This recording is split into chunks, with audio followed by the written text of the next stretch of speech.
Good afternoon, dear ladies and gentlemen. It's truly a pleasure on behalf of Rail Baltica family to welcome you today online on our yearly procurement webinar.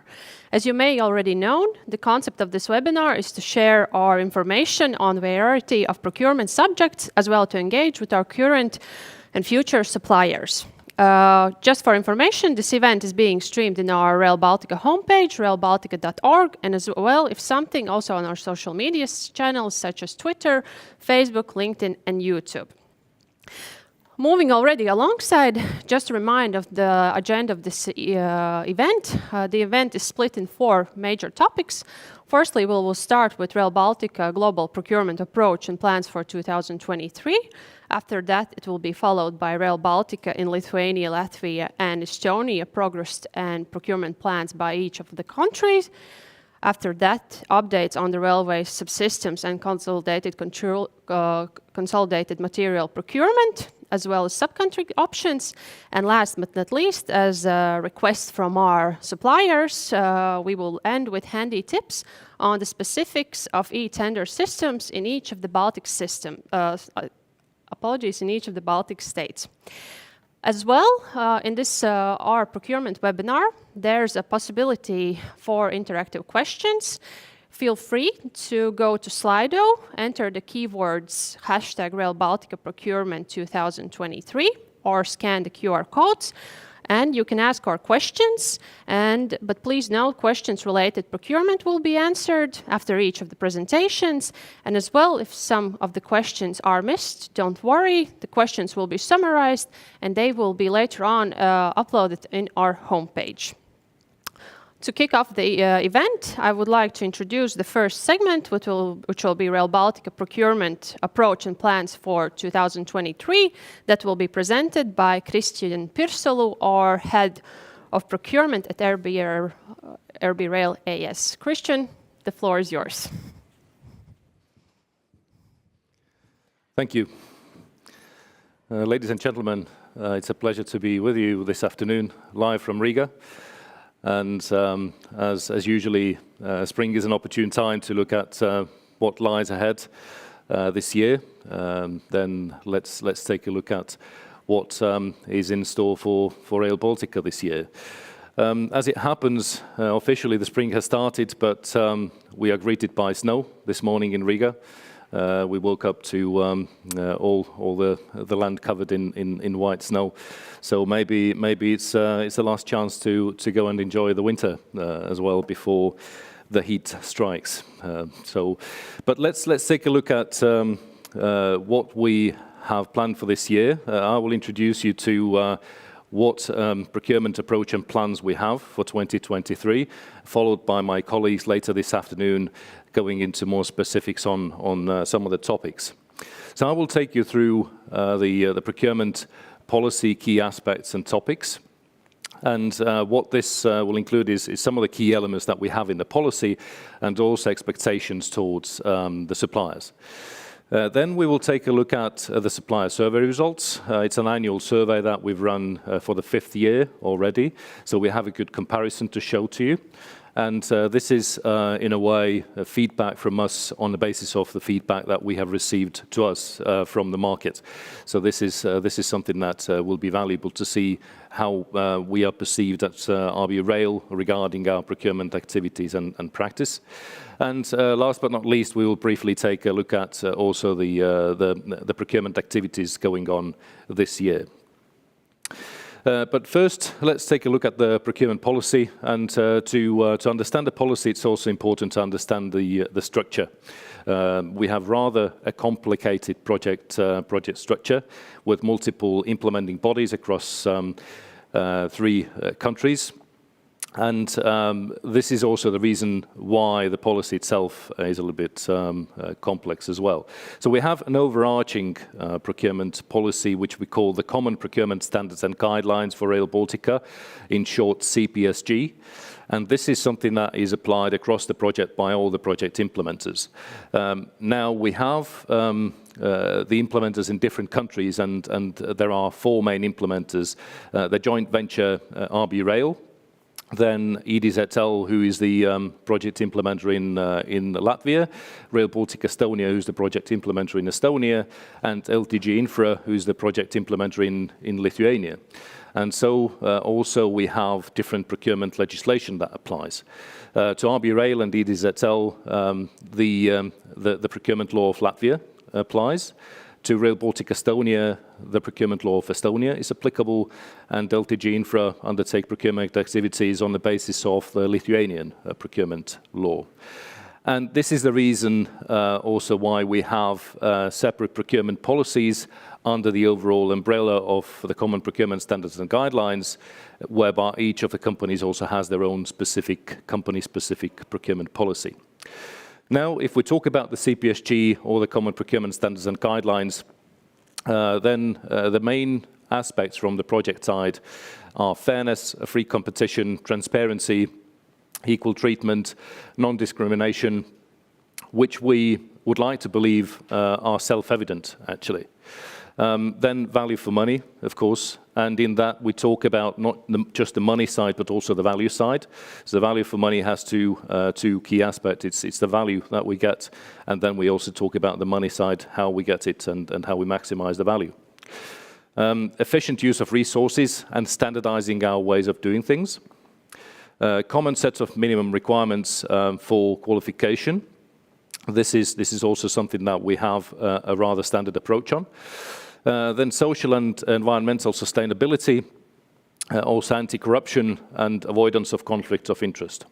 So these are the key aspects from the project side. Let's take a look at also what we expect from our suppliers, from the supplier market, what the procurement policy sets as expectations towards that, and what is our latest view in terms of the expectations towards the supplier market. Best market practice application, as always. We need the suppliers to deliver the project, to come and offer their goods, works and services. And of course, we expect for the project of the century, the best market practice application. Then, in terms of workforce, we expect the workforce to be treated fairly and equally, meaning freedom of collective bargaining, there being no forced labor, no child labor, equal treatment of the workforce in its true sense, making sure that the wages are reasonable, that the working hours and working conditions are reasonable, and all this is also legally sound and is aligned with the general market practice as well. Then in terms of health and safety, we expect our suppliers to have a handle on that, to have a proper management in place for health and safety, especially for anybody that works out on site, for construction companies. So that is one of the really important aspects that we have as well. Traffic management goes in a way hand in hand with site and survey management activities. And there it's important to keep in mind the local residents as well, not to have overly disturbance towards the local inhabitants. So to make sure that safety is minded, and also to make sure that that local inhabitants are taken into account in the activities that are taking place. Respect towards human rights, no harassment, no harsh or inhumane treatment. And we would like to think that this is also rather self-evident, at least in the world that we present on the Rail Baltica project. And this leads us towards the sanctions topic as well. In terms of the unfortunate event of a war against Ukraine, sanctions have been applied. To date, we have many sanctions packages already applicable. At the time when we started this analysis, the beginning of last year, regarding possible restrictions and sanctions from the project side, there were, I believe, 2 or 3 sanctions packages that were being discussed.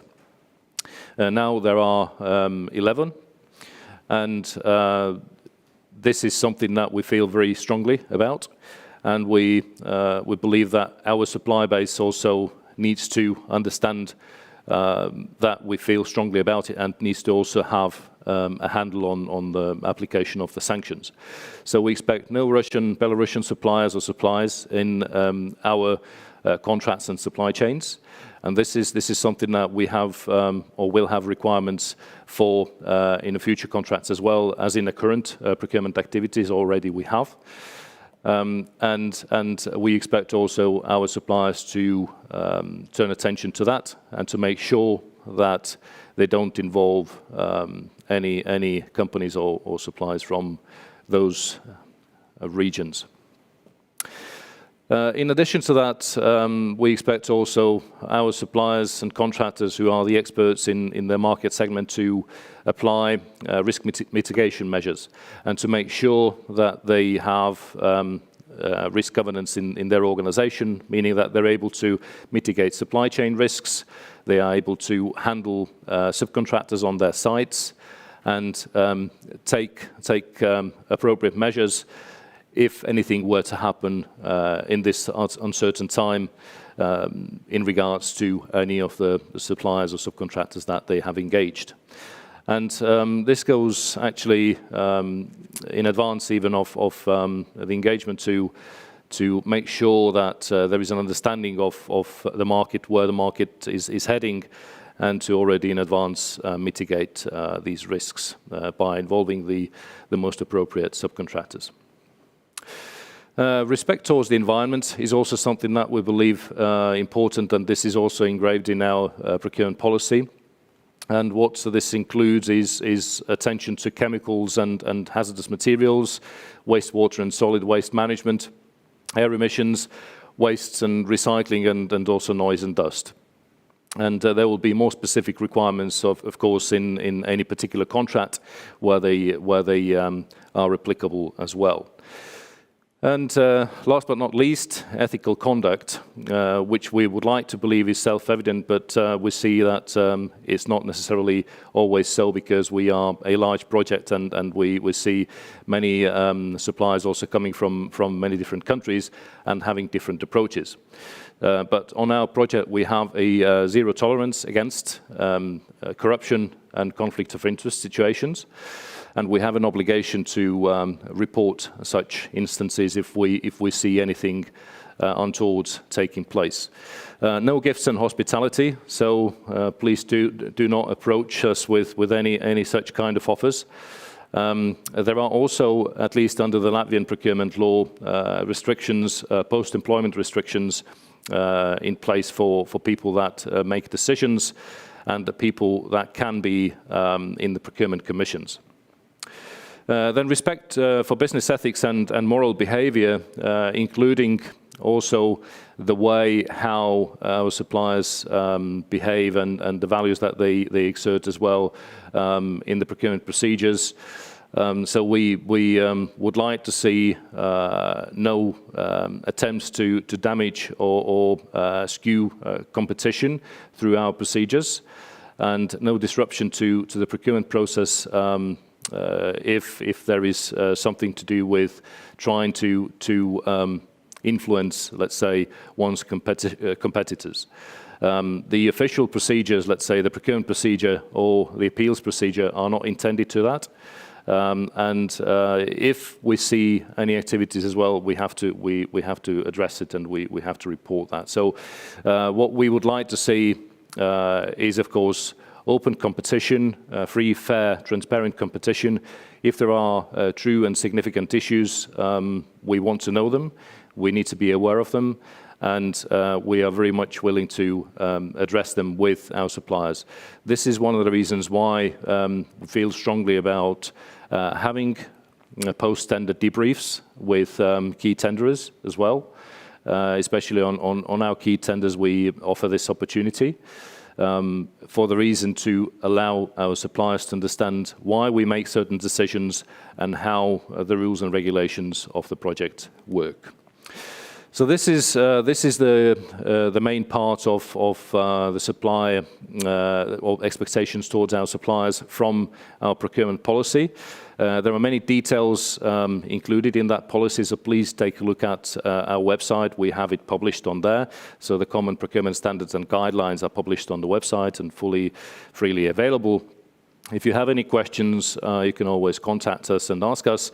If you have feedback on something, similarly, feel free to do that. Now let's take a look at also the supplier survey results.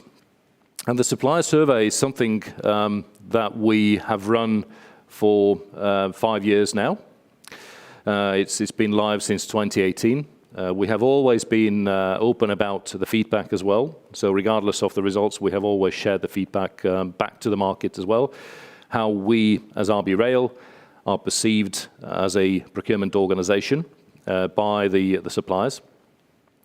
The survey is always open to potential and direct partners and stakeholders, and it's anonymous. So anybody that wants to give us feedback through that survey has always been able to do so. Since we are now 5 years since the first survey, we also have quite good averages to share and compare. This time we ran it at the end of last year. We got 40 responses back from 19 countries. 14 countries, and 19 questions were on procurement. Let's take a look at the statistics as well. So we had 14 different countries participating. We had 43% of the respondents were from Baltics, and from other EU countries we had 54%. Also some were outside of the EU or the European Economic Area. And the main respondents naturally are from the supply of materials, construction and design, which corresponds very well with the activities that we are undertaking. As to the size of the organizations that responded to this survey, we are glad to see that all different sizes of companies are represented in the respondents, from small to medium to large enterprises. And the engagement that the suppliers have had with the project has been mainly through international conferences, seminars, or procurement activities. And to look at the overall summary result, then we can see on the right-hand side the KPI graph that indicates that the overall satisfaction from the supplier side with our procurement activities is 73%. We see a drop in the satisfaction, but we note that also this might be due to the start of war in Ukraine and the energy crisis, which have quite severely impacted the market. And perhaps as a contracting authority and a large project, we have not been able to act so quickly. So there are definitely learning points for us to improve how we procure and how we apply flexibility. From the point of view of information, where information can be found, and we see that still the website, the Rail Baltica website is the key source for information, but also the newsletters. So for anybody that wants to be continuously aware of what we do in terms of procurement activities, please feel free to register on our procurement newsletter as well from our website. A little bit more statistics regarding the survey. Tender process administration. The feedback is that there is 78% satisfaction with the way how we administrate the tenders. Regarding technical questions and answers, we have improved continuously across the years. So the satisfaction has been 83% with that. And the average across the years is 74%, which is a very good result.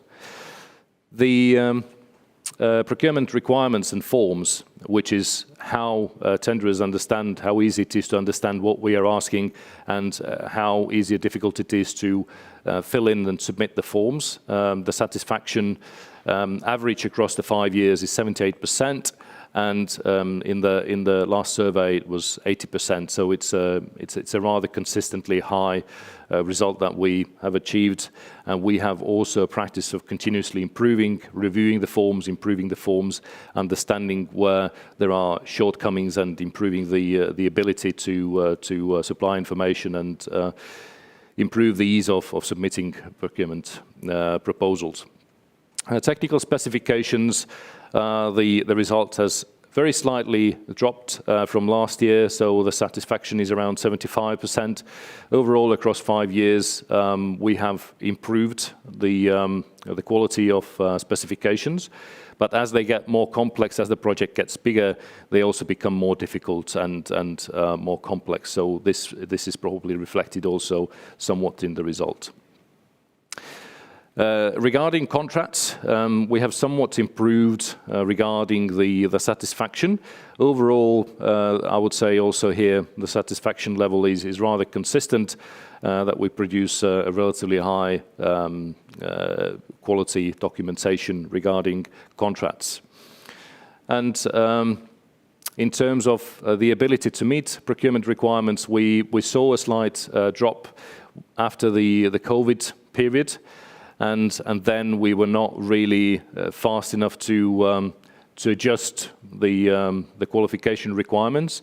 We undertook a change in our procurement policy and eased up the requirements a little bit, and we see that this has had a positive impact on the last year's results as well.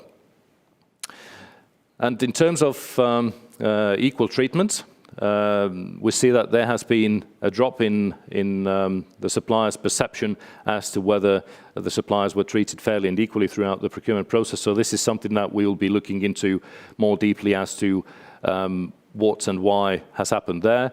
So I wouldn't want to speculate too much, but we have seen that there have been very complicated tender processes and large tender processes that we have run over the past year. And it hasn't always been easy to do that, especially in the market turbulence that we've experienced. So maybe that has had a certain impact, but this is something that we need to look into more closely. And in terms of the supplier satisfaction as well, one of the key aspects that we evaluate is the willingness to return to our procurement exercises, and we see that that has continuously been over 80% throughout the 5 years. So last year, 83% of the suppliers that responded said they would come back and participate in our procurement exercises also in the future. That was about the supplier survey, and I would like to thank very much all the suppliers that responded.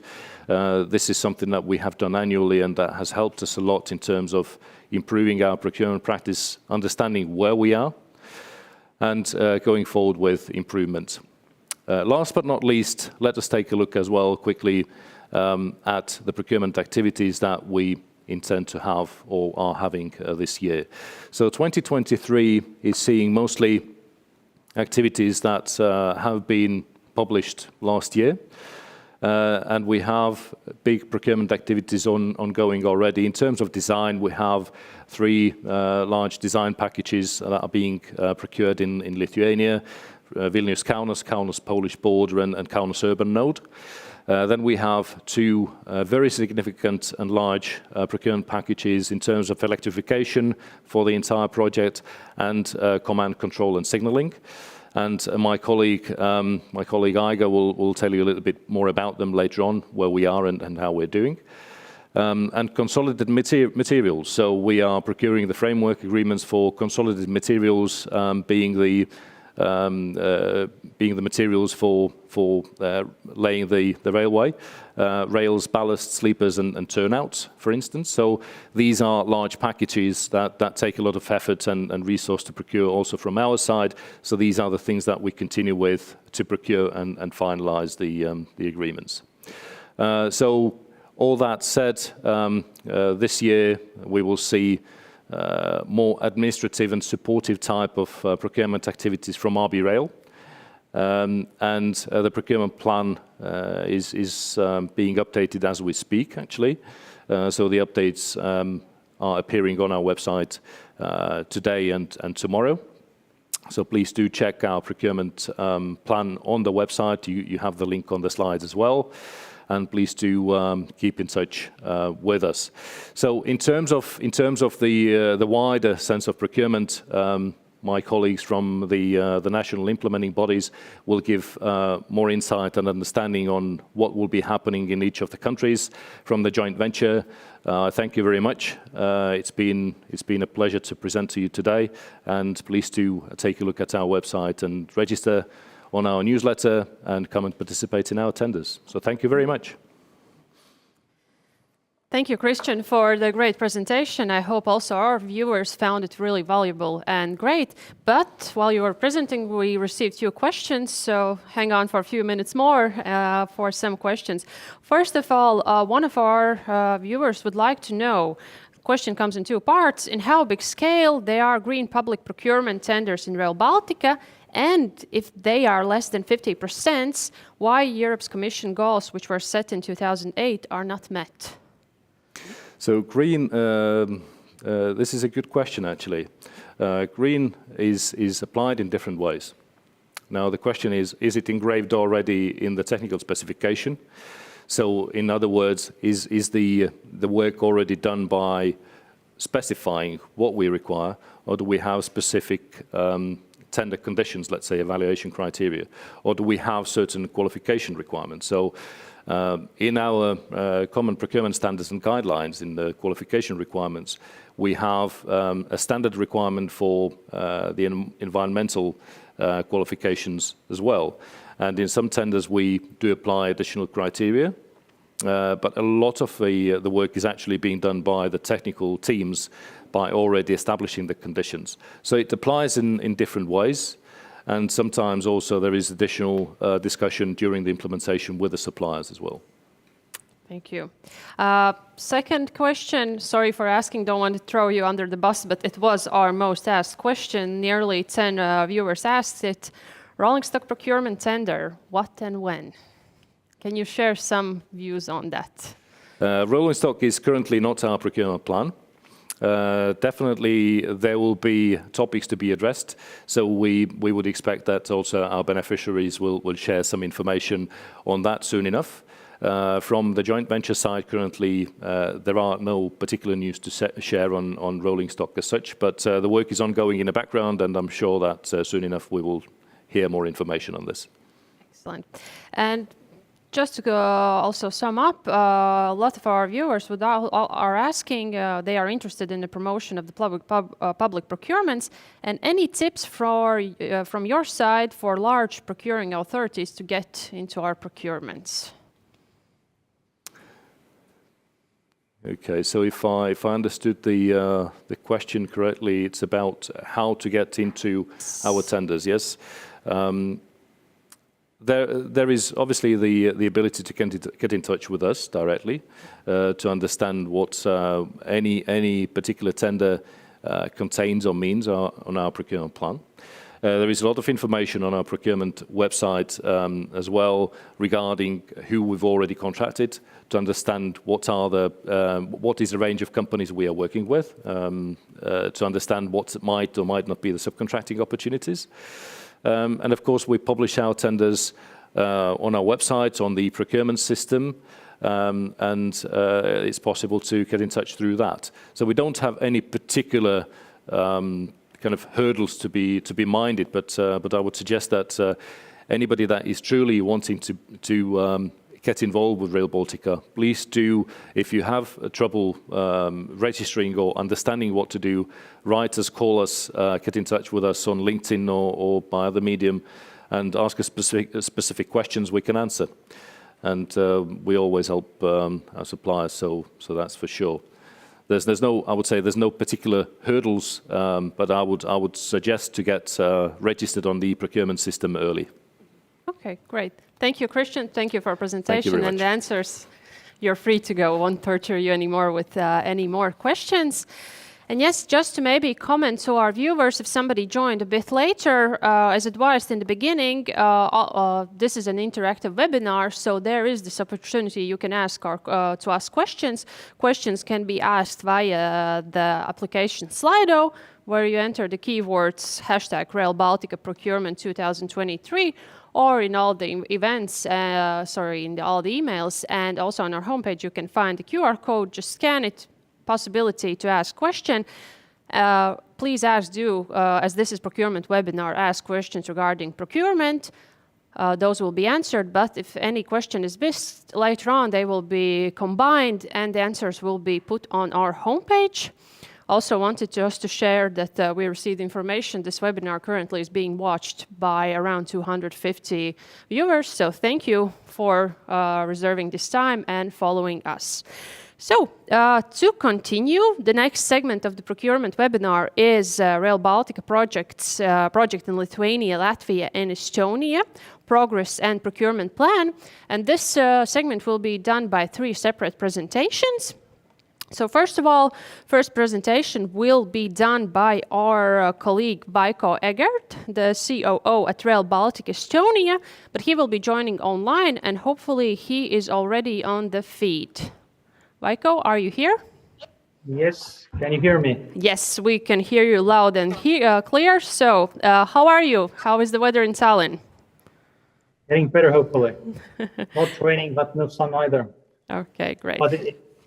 But anyway, greeting from Estonia. Okay, thank you. Despite the chilly weather. Noted. Thank you, Vaiko. And the floor is yours. Please feel free to present on Estonia. Can you see my slides? Yes, we can. Okay, good. Okay, yes, again, hello to everyone. My name is Vaiko, and I'm Chief Operating Officer at Rail Baltica Estonia. And before I jump into these key procurements, let me just quickly remind what is the role of Rail Baltica Estonia in this project. Rail Baltica Estonia is a main implementer Rail Baltica project in Estonia, inside Estonian borders, and we're responsible for the mainline construction and design and construction of the point type objects, such as terminals, stations, depots, and so on. Now jumping to today's agenda. Within next 10 to 15 minutes, I will give an introduction of the ongoing tenders, about the tenders that are going to be announced this year. And for ease of reference, I have separated them into categories per each quarter by publication dates, and the categories is the following, like station terminals, viaducts, main and railway. And then I'd tell you how to take part in our procurements, where to pay attention to, and all our procurements will be announced and published in Estonian Procurement Registry, and procurements above the international thresholds will be also announced in this European procurement website. Very briefly, the status of the project in Estonia. Now we are kind of nearing completion of the mainline design, and the full focus is on the mainline construction. And just for the note that these construction tenders, they also include some kind of design works. And the technical specification is based on master design, so contractor has to do the detailed technical design. Before I move on to the procurements, just briefly the scope of the Rail Baltica projects in Estonia. What is the portfolio? So the railway, it covers Estonia, and that length is 213 kilometers. Double track. We have 2 international passenger terminals, one in Tallinn, one in Pärnu. We have 2 infrastructure maintenance facilities, also near Tallinn and Sodeva, and another one in Pärnu. So we have 2 freight terminals in Muuga, north of Tallinn, and also near Pärnu. And we have 12 regional stops along the railway. We have 1 rolling stock depot near Tallinn. Then we have 24 aqueducts and 86 bridges and viaducts. So now to the main topic. I've already announced this year, let's say 3 major construction procurements. 2 are related to the mainline construction, and the construction scope is related to the substructure. these mainline constructions do not include any superstructure work such as ballast, rails, sleepers, electrification, CCS. So these are out of the scope. So starting with the first mainline construction that has been already announced, and it's open for the bids. It's Ülemiste-Soodeva section. You can see on the map the red circle, and length is approximately 5 kilometers. And the deadline for the submission of the tenders is May. And more detailed information of this specific procurement you can find in this registry, and the link. You can open the link, and then there's all the documents and detailed information. What's important to know that all the communications regarding procurement officially has to go through this Estonian procurement registry. And I will remind these communications also in each slide, because it's vital that there can't be no communications elsewhere. So another construction procurement that has been already announced is a section in Rapla County, starting from the Rapla border and goes to the Loone. The section is nearly 9.5 kilometers. The estimated cost is around 70 million. And the deadline for the submission of tenders is also May this year. And more information can be found on this website and this Estonian procurement registry. And these slides will be shared, and you can, I think you can use these links to go and study these ones. A bit smaller procurement is related to one viaduct in Rapla County.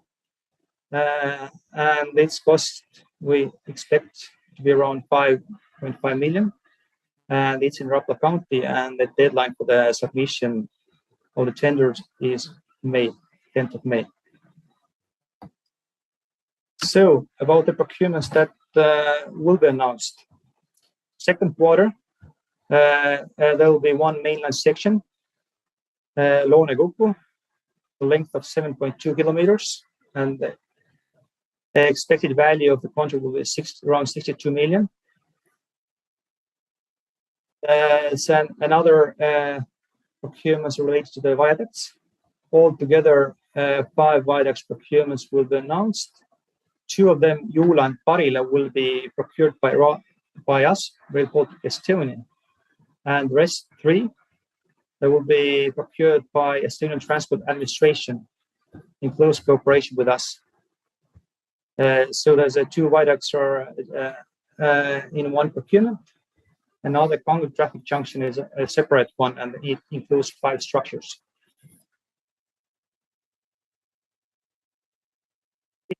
There's only one construction procurement, and it's related to Ülemiste passenger terminal. And the scope of works includes construction of northern streets of the terminal and relocation of the tramway. And its anticipated value is around 13 million. And the busiest quarter will be fourth quarter this year, where we are going to announce 6 mainline construction tender. You can see on the map, let's get starting from the north, Soodeva station.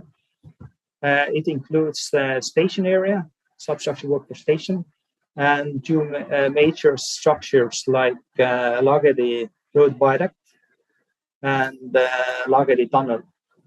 And tunnel length is approximately 700 to 800 meters, so quite huge one.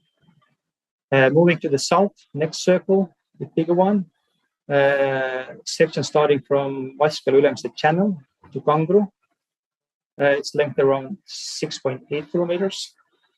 And further down, it's another one, it's Kangro-Saku, more than 11 kilometers. And then last one in Harju County will be the Saku and Harju border with a length of 8.1 kilometers. There will be 2 sections in Rapla that we're going to procure this year. Kuku-Alu, a smaller circle, and beneath this the longest section, Alu-Kärkla 17.2 kilometers. And just briefly reminding what is this, what the scope might be. So the substructure works includes excavation, filling works, embankment construction, also with some retaining walls, noise barriers, fencing, structures such as road viaducts, aqueducts, utility works, access road constructions, maintenance road constructions.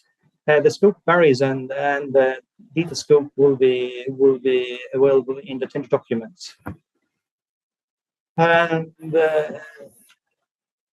yes, that was overview of the land procurements. And just note that these outland procurements that I went through, these were all above international thresholds. These are major ones.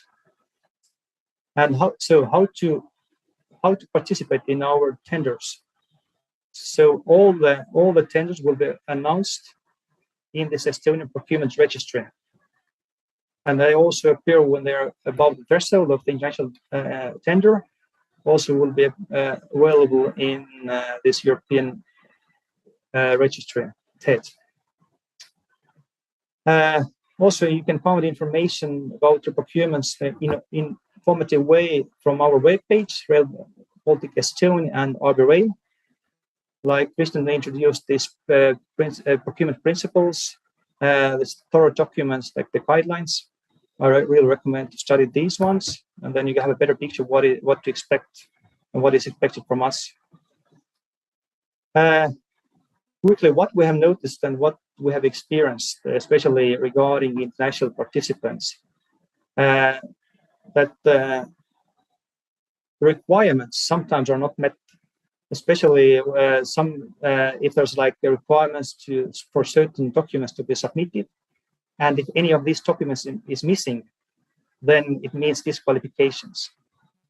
It means that you can't later on, when the submission deadline has passed, you can't supplement your documents for tender anymore. And all the questions regarding procurements should be asked through this Estonian procurement registry. And all the answers will be given in 3 days.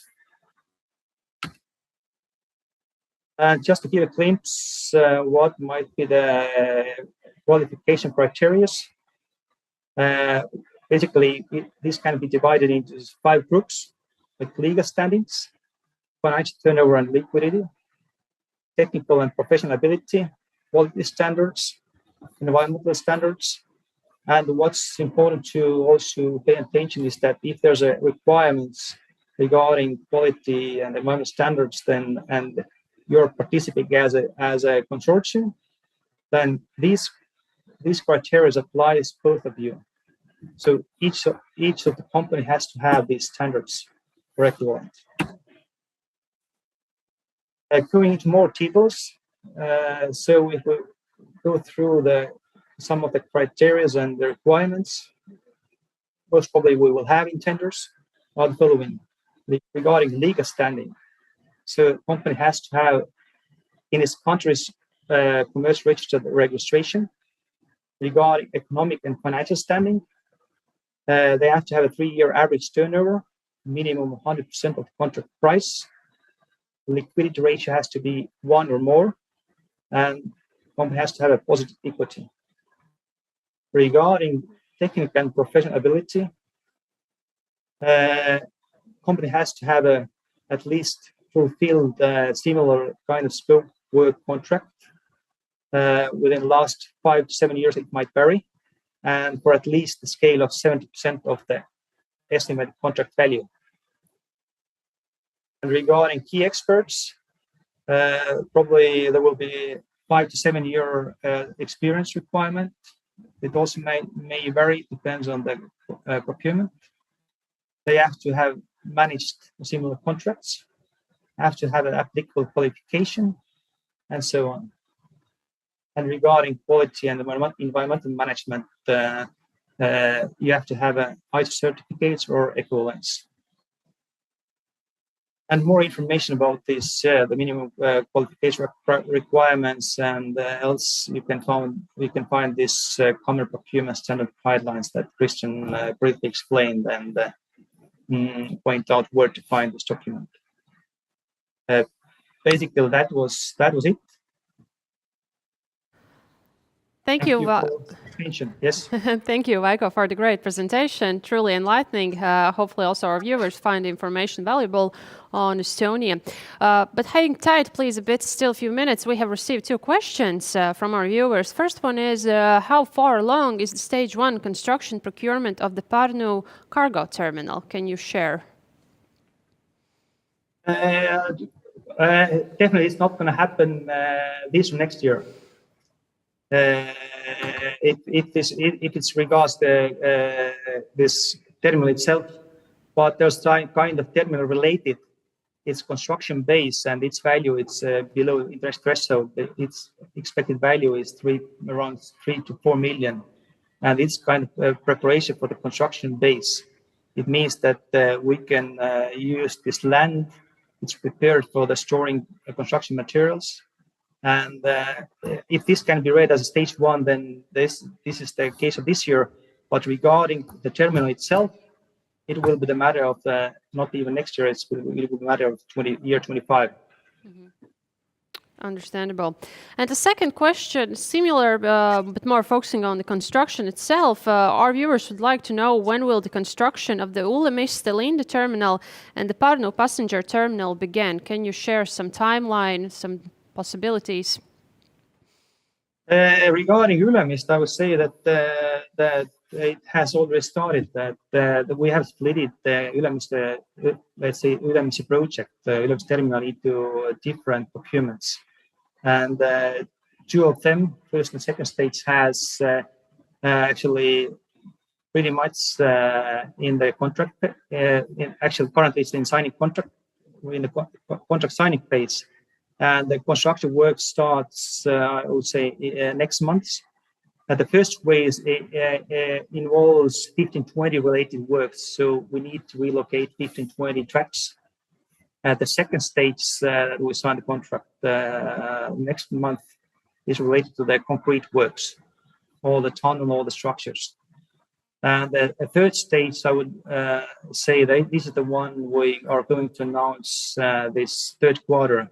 And these are related to these streets, squares, and utilities, and this relocation of tram. And regarding Pärnu, I would also say that like major construction works regarding Pärnu, they start not before the year 25. Well noted. That was it from the question side. And one more, once again, Vaiko, thanks for joining and thank you for the presentation. Thank you. So to continue on regarding updates on the Rail Baltica projects in specific countries, the next one I would like to introduce, moving on to Latvia, I would like to introduce our colleague from Eiropas Dzelzceļa līnijas, the director of the project implementation department, Einars Jaunzems. Einar, the stage is yours.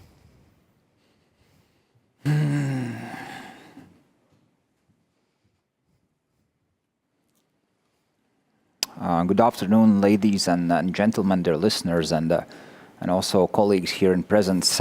My name is Einars Jaunzems. I work for EEST, the Latvian national implementing body, and as I was introduced, I'm the head of the project management and implementation department. And well, I know this is a procurement webinar, but first off, let me start on a brief update how we're doing in terms of the implementation of Rail Baltica and Latvia in general. Well, the answer is we're doing pretty much okay. Both of our international stations are under construction already for quite a while, and all of the base scope design works there are concluded, and some design amendments are necessary here and there for in order to include latest technical updated requirements, but in general, the work progress is going ahead, and we expect to finish works for the stations on time.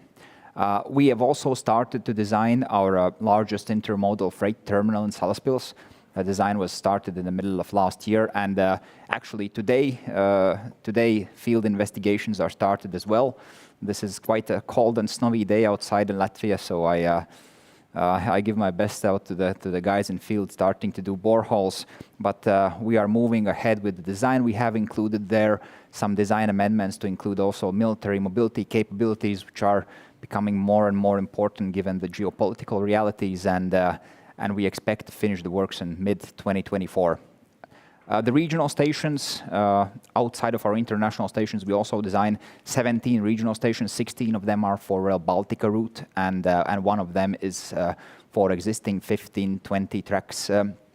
That is design we started late last year. We recently received the first design submittal, design and minimal composition. It's currently being under review by our colleagues, and then it's going to be submitted to the authorities, and we'll get the first building permits for all the stations.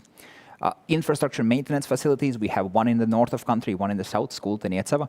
It's going ahead pretty well as well. We probably will receive a first ready design for the southern one in the middle of this year, and this will most likely be the place around which, in Iecava, we will start the construction of mainline outside of Riga. The mainline procurement itself is ongoing. I'll talk about this a little bit later in the details, as well as we have a currently ongoing tender for the design review and expertise services for all the previously mentioned design contracts that we have. It's for the freight terminal, for the infrastructure facilities, for the regional stations. As well, our colleagues from the infrastructure management department are working ahead with the development of infrastructure maintenance model, which involves different kind of services that are needed for this specifically.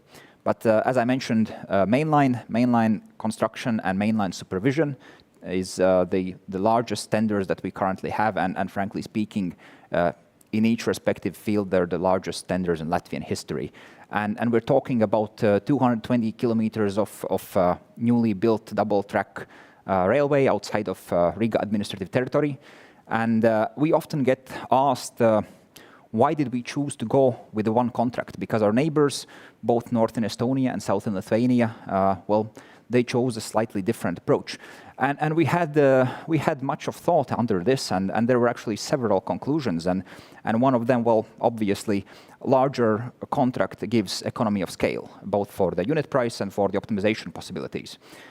As well, larger contract with the larger contractor gives more financial assurance to the client that the works in the challenging period of time that we have will carry on. As well, thirdly, we are currently financing Rail Baltica from different sources of European funding. It's either Connecting Europe facility or it's the military mobility. And the funding is allocated in terms of the maturity of the project, meaning how soon are you ready to start the works after receiving of the funding.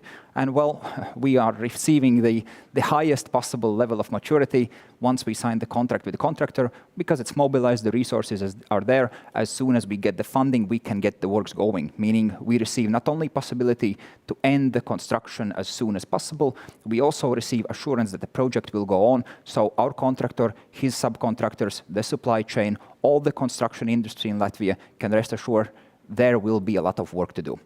We have received offers for the construction tender. We have received the qualification bids for the supervisor and engineer. We expect to receive their respective financial and technical offers in the beginning of May, and hopefully we'll sign the contracts in late summer. There are some other procurements that are upcoming, considering the fact that, well, we are designing a lot and we are building a lot, but that's not the entirety of the infrastructure that we need, and our needs keep growing and our needs keep developing. So we're talking about the design of 2 facilities. Both of the tenders will be announced expectedly at the middle of the year, and they're both located pretty close by each other. So the first one is the rolling stock facility in Jaunmārupe area. This will be a detailed technical design contract that we would tender out in order to receive not only the facility itself in terms of structure or in terms of the railway equipment there, but also the mechanical and technical facilities.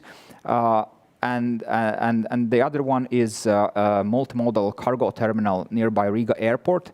There as well, we have received the funding, and we want to announce the contract in the middle of the year. We understand that our deadlines, again, as always, are challenging. So hopefully by the beginning of next year, we can actually start the design works and sign the contracts and get ahead with that. In terms of the qualification requirements for the bidders and much of other technical things that the viewers of the webinar might be interested in. Well, since we have recently started to work on the tenders themselves, I can't comment on this much, but in general, usually our approach is that we try to align the qualification requirements with the scope of the service that has to be provided. So probably some design expertise in railways, in railway facilities, rolling stock facilities is something that we might be looking at when we devise the exact requirements for the designers for both of these procurements. And having touched the issue of the fact that we are ongoing with construction works in Latvia as well, let me briefly touch on the subject in case some of you visit the Riga center. Well, it's quite hard to drive around the car there. Currently, there's a lot of street disruption. This is us. Sorry, it's temporarily.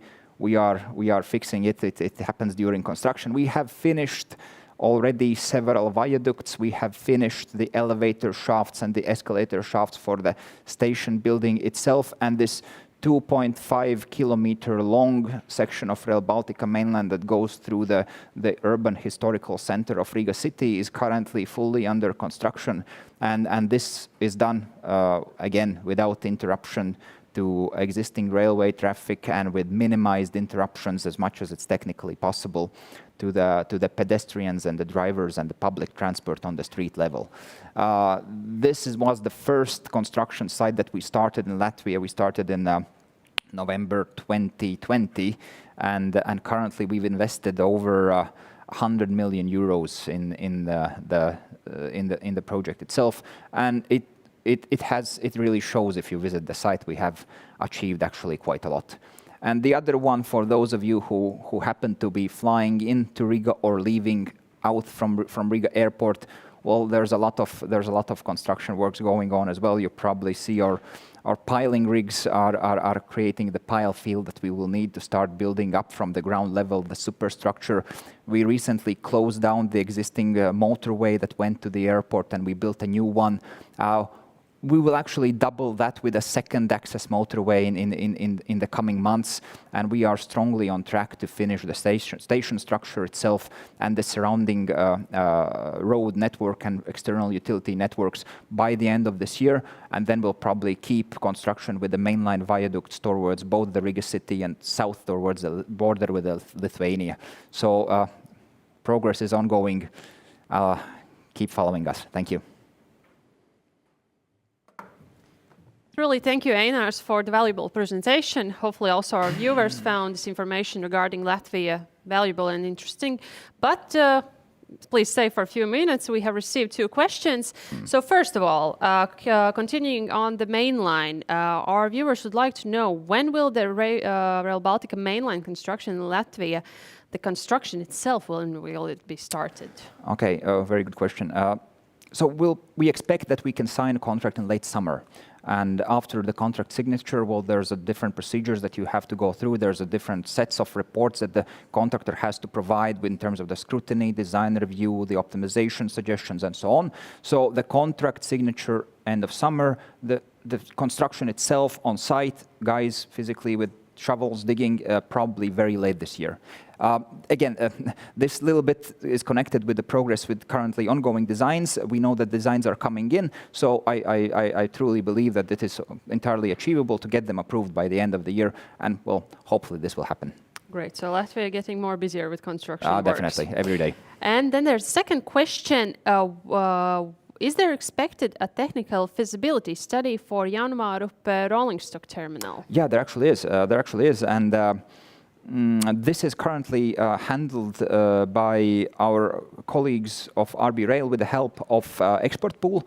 I understand that there is a small internal tender going on inside the export pool itself, and And this has actually been quite a useful tool in terms when you need the service very rapidly. It's easy to access. So whenever the next expert pool comes up for the RB Rail, I suggest the market participants to apply. It's a great way of us to having a rapid access to your services. Great, thank you, Einars. Thank you very much. Thank you. Okay, so moving on, last but not least, of course, we still in this segment have our colleagues from Lithuania, so I would like to introduce Mantas Kaušalis, the head of project implementation at LTG Infra. Mantas, are you here and can you hear us?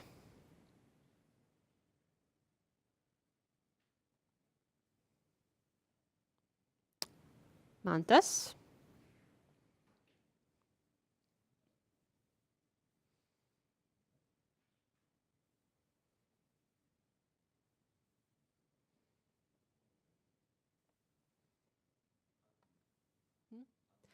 Can you please, Mantas, unmute yourself, because apparently you have muted yourself.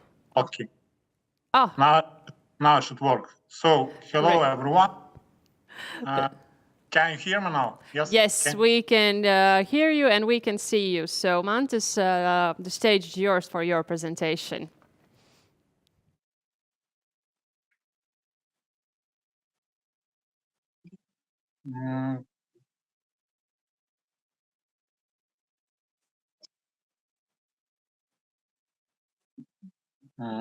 Just a second, I need to turn off another software.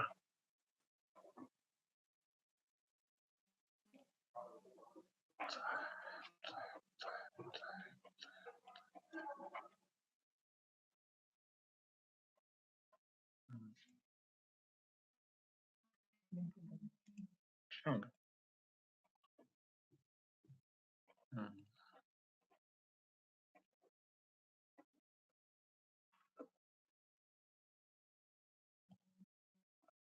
Okay, can you hear me now?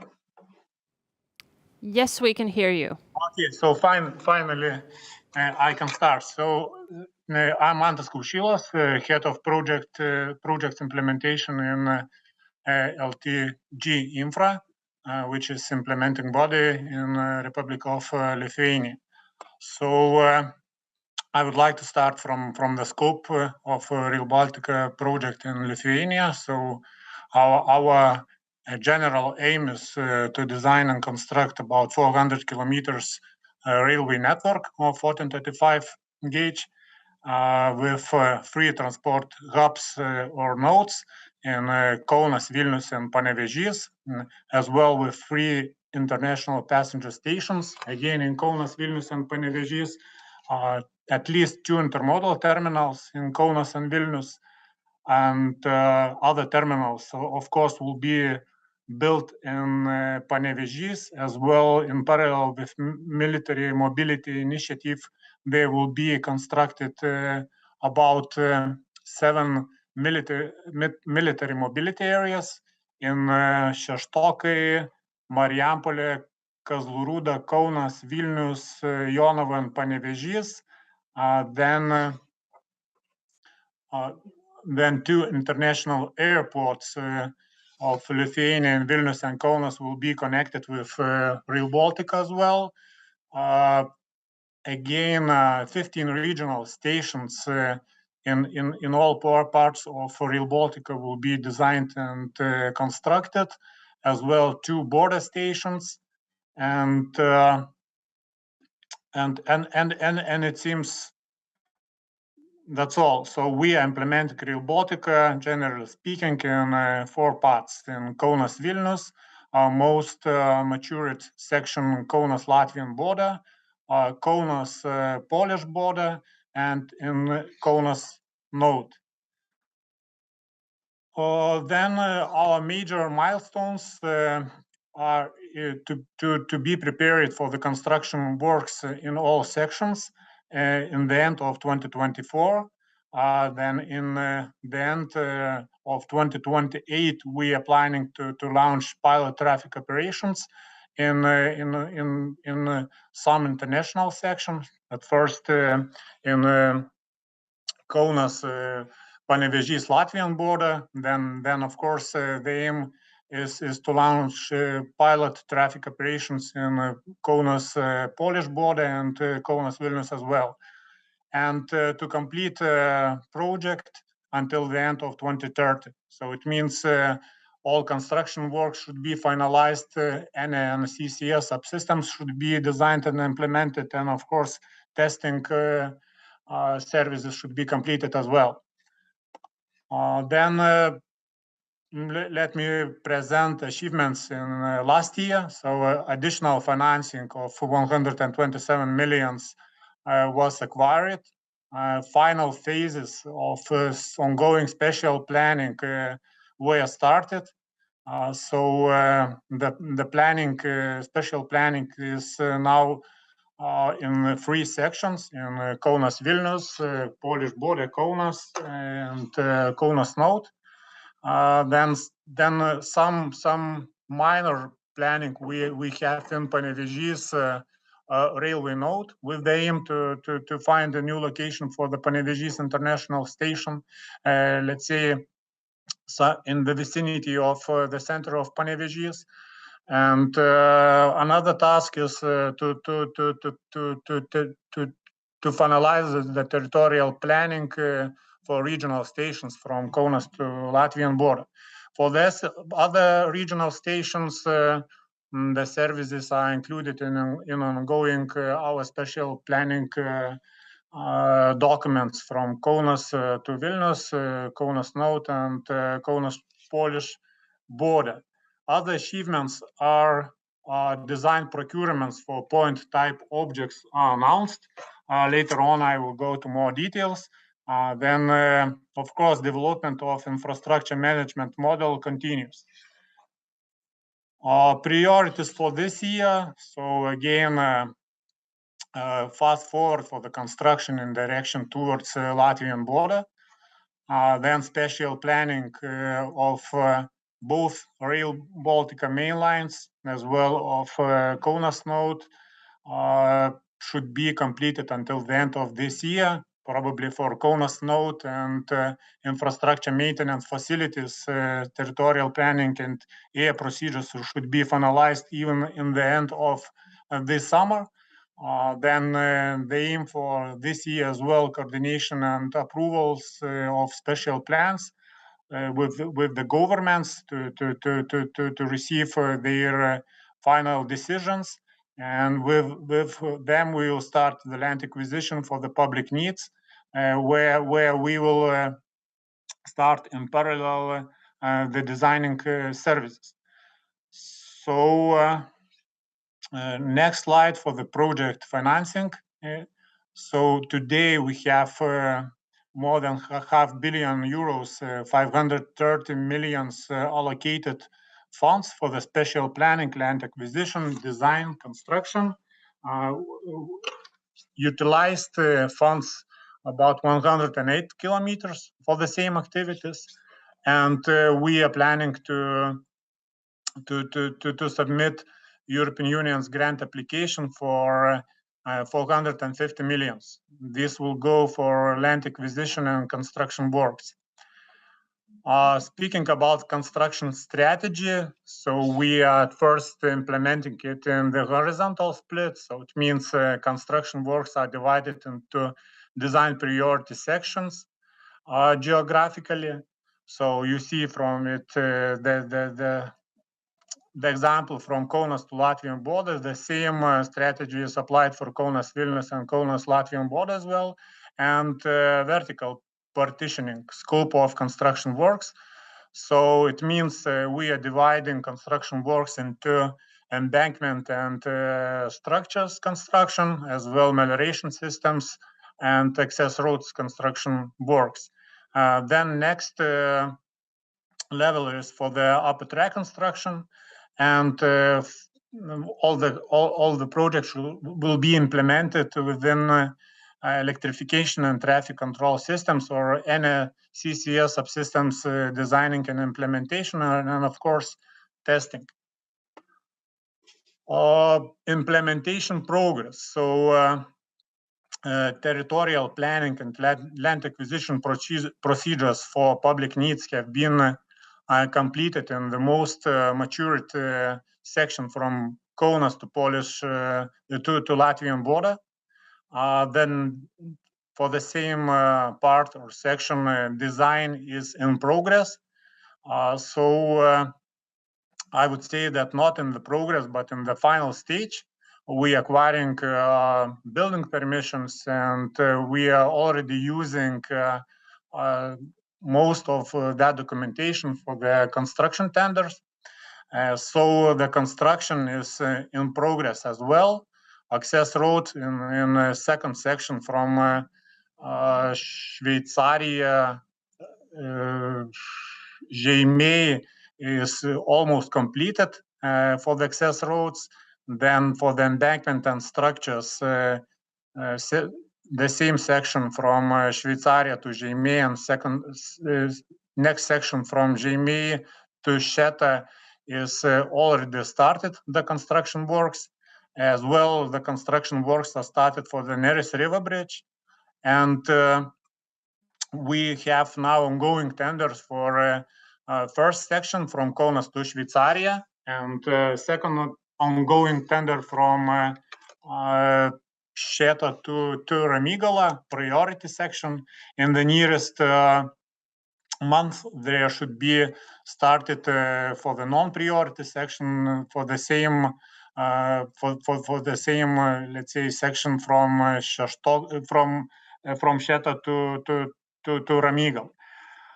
A market consultation on the installation of upper track construction has been published as well. We have some questions already received. We are preparing the answers. So that activity, we can state that is already started as well. Then for the implementation progress for the Kaunas Lithuanian Polish border and Kaunas Node and Kaunas Vilnius. So as well, I would like just to repeat that we are in the final stage of the territorial planning and EA procedures. So it means that in the end of this year, we will be prepared, not prepared, we will have final approvals from the government, from the environmental agency. And in parallel, we are now launching the tenders for the land acquisition and technical design. So we are aiming that in the third or fourth quarter of this year, we will have signed the contracts for the design. So there is a huge pocket for the design services, for the design tenders announced. I just want to repeat that there are 3 main lines from Kaunas to Vilnius, from Polish border to Kaunas, Kaunas Node, infrastructure maintenance facilities, regional stations in section Kaunas Vilnius as well. Vilnius Node now are procured, and we have very big challenge how to manage all these procurements. So we are open and we are waiting everyone from the market to participate in our tenders. We are asking to do not hesitate to contact us in any question regarding these tenders, because it's a huge challenge for us and for the market, especially local companies, which will support international companies as well. So our aim is to be prepared for the construction works in the end of 2024. And what additionally I would like to state that, of course, we are providing all the best for the optimization of our activities. So as you see, our activities now all aligned, and most of them are going in parallel. We have updated our legal acts, our laws for the land acquisition, territorial planning, the construction works, which permits us to take the land for the public needs at the same time and to start the designing. As well, we are, with the help of National Land Services, we have a right to start land acquisition even before approvals of the territorial planning. So we are doing all the best for the better acceleration of our activities. Implementation progress for the local facilities. So as I have mentioned, there is ongoing Kaunas Latvian border and Panevėžys node territorial planning processes with in parallel EA procedures. Then infrastructure maintenance facilities in Kaunas and Panevėžys. Let's say that these facilities are already planned, and now we are just awaiting for the market participation for the technical design services, and other procurements are announced for Kaunas Vilnius regional stations, and for Kaunas railway station and Vilnius railway node station stations design. What should be announced as well, that with the help of our optimization, we are planning even this year to start technical design services for the Panevėžys node development and regional stations Kaunas Latvian border. So next slide is with precise details, precise dates. So as you see, most dates are targeted to the next month, and we see that probably some of these submission dates will be prolonged due to the asks from the market. So once again, we would like to ask you to participate, actively participate in our design procurements, as well in construction works procurements and land acquisition procurements. And if you have any questions, any proposals how to optimize, or just to let's say to align technical requirements, please do not hesitate to contact our procurement committees or directly us, me, and my colleagues. Regarding ongoing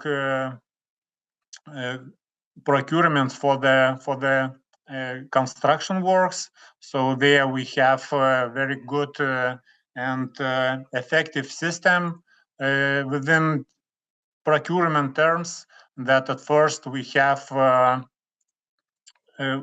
dynamic purchase system where all the market participants can apply, and they will be their qualification will be checked and approved, and when we will be ready to announce the final stage of the procurement or concrete procurement, we will announce it, and there will be much faster processes for the finalization of the procurement and sign the contracts.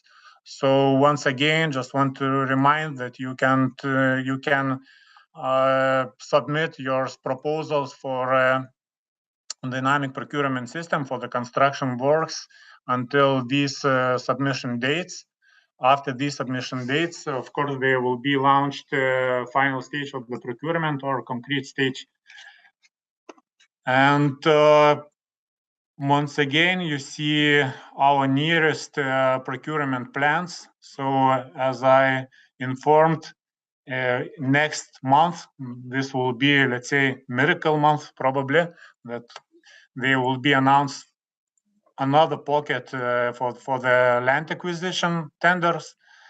So for the all our sections in April, we are planning that the contracts will be signed on September, and we will start land acquisition services, which will be finalized probably in the end of 2025 or in the beginning of 2026. Then design services for the Panevėžys node and regional stations in Kaunas Latvian border section will be announced in the end of the summer. Panevėžys node probably in the autumn, but I suppose that there could be some changes, and if we'll be quite fast and we'll be prepared, we'll announce for the Panevėžys node even faster. And the nearest procurements for the construction works, for the FIDIC services, for the construction supervisions you see on the screen as well. The procurement of qualification assessment system, let's say, will be is already announced this month. The contract signage is foreseen on June 2023. Then the construction of embankment structures, melioration systems, access roads are planned for Kaunas Šveicarija and Šėtara Mygala on the summer in July, and Kaunas Šėtara upper track construction installation. Now market consultations are ongoing. When we will finalize, we are planning that on the August of this year we'll start the procurement, which will be finalized probably next year in August with the signage of the contract. Other sections from Šėtara Panevėžys will be announced for the construction works, for the upper track construction installation works on February next year. And Kaunas Palemonas Jiesė Rokai assessment additional services, which let's say I would dedicate to the design services. This evaluation will be announced next month in April 2023.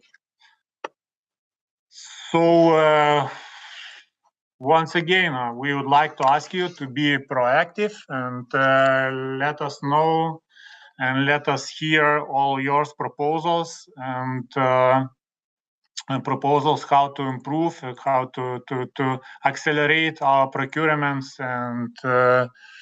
and to be lucky in the contracts implementation. So thank you.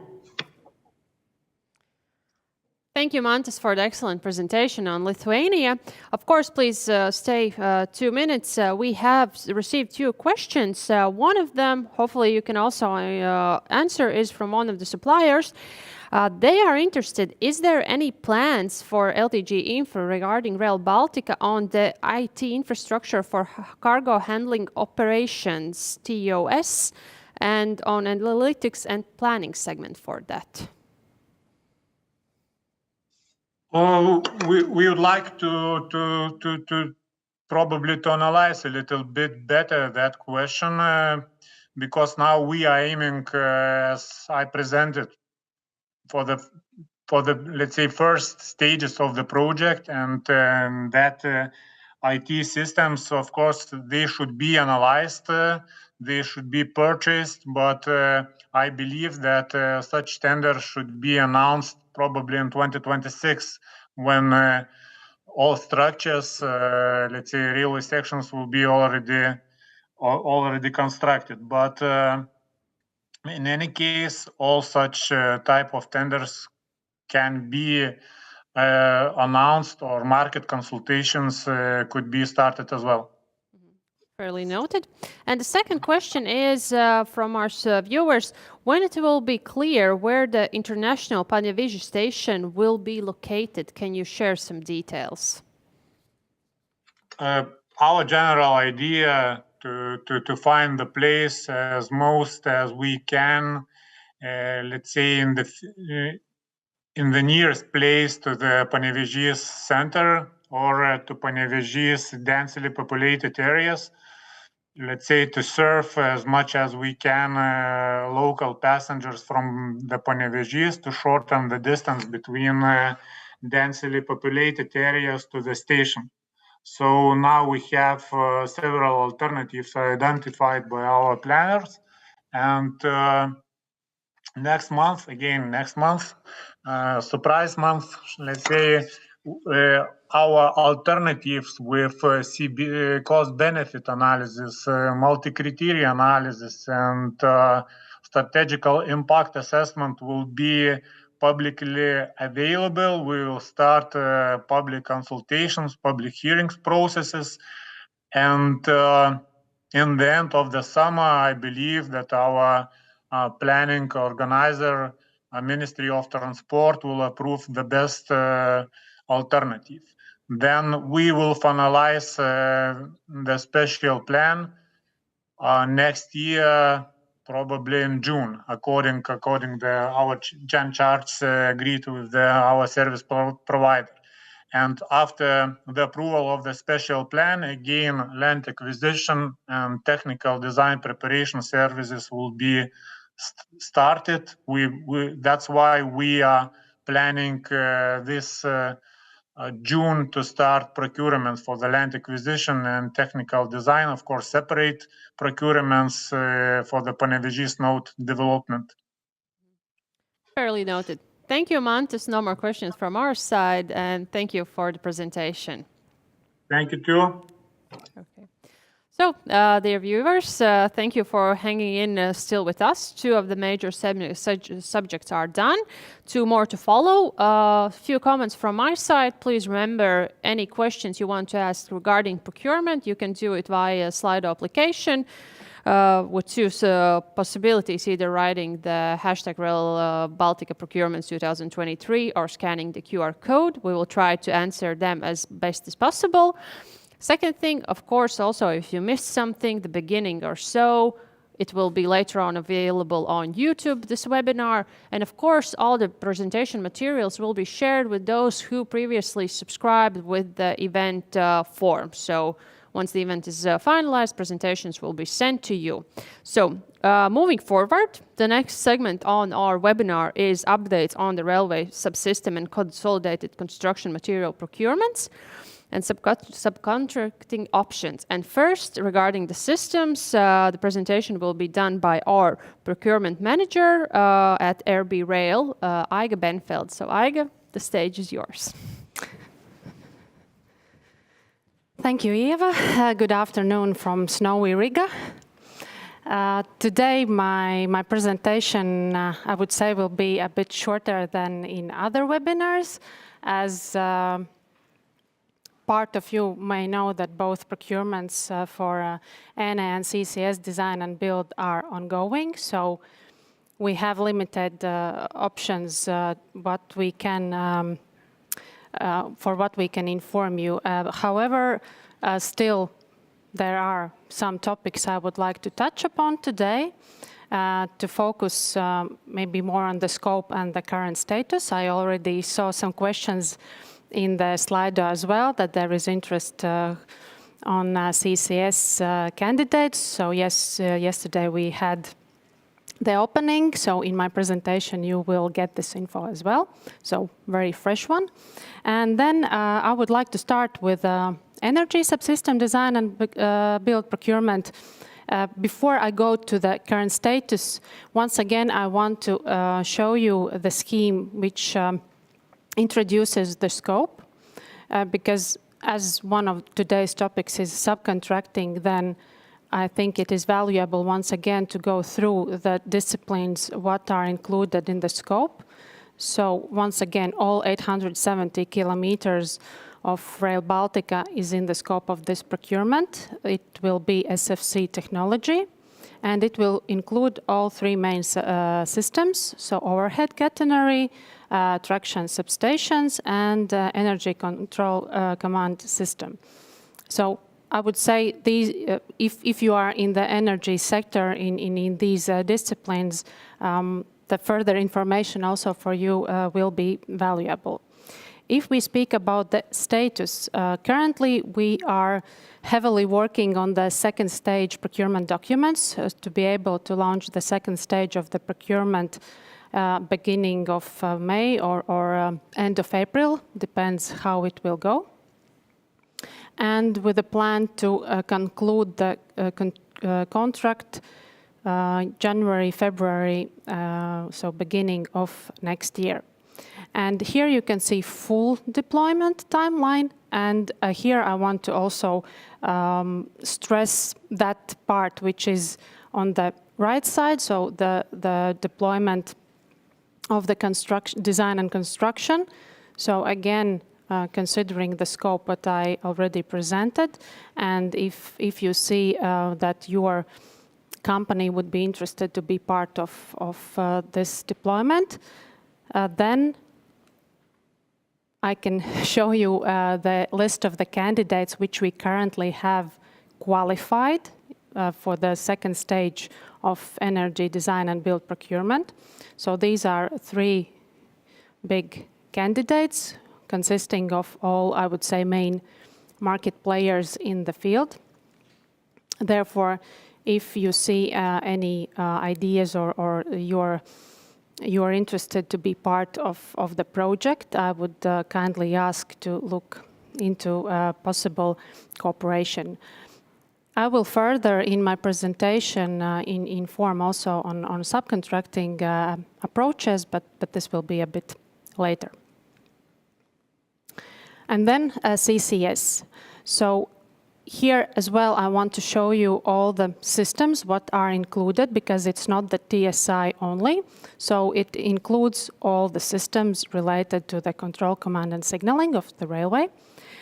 Therefore, again, if you find somewhere in the list the systems where you're interested in to propose or offer your services or products, then again, you're kindly invited to follow CCS design and build procurement and to see which candidates will be qualified and invited for the second stage of the procurement, and who at the end will be the contracted entity.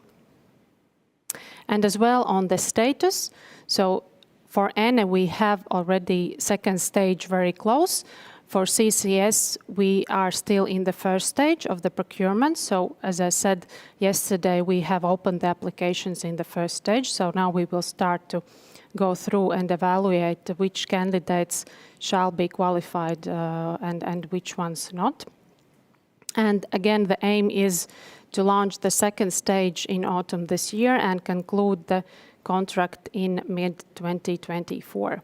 And as well here you can see on the right side full deployment timeline, which is ahead. And here the timeline is even until 2032, but this is including the defect notification period, so the time after the operations as well. And with big pleasure, I introduce you the list of the candidates, what we have now in the CCS design and build procurement. So we have received 5 applications. Here you can see the candidates and the partners of the persons of the partnerships. Again, I would say we have, I think, reached a great result, and all the main market players are participating. So as I said before, if you see that your products or services are something that is included in the scope, and then I kindly ask to follow up later who will be the qualified candidates, and then you can already plan some and propose some cooperation. And the last slide on the subcontracting approach, a few things I want to mention. First of all, regarding the subcontractors, the main idea and what we also have, for what we have also received an explanation from Latvian Procurement Monitoring Bureau.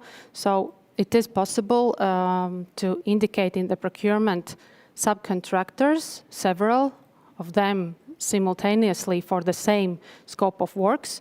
So in case there is a scope where you don't know for sure which will be the solution to be chosen further when the contract will be executed, there is an option to indicate several of them.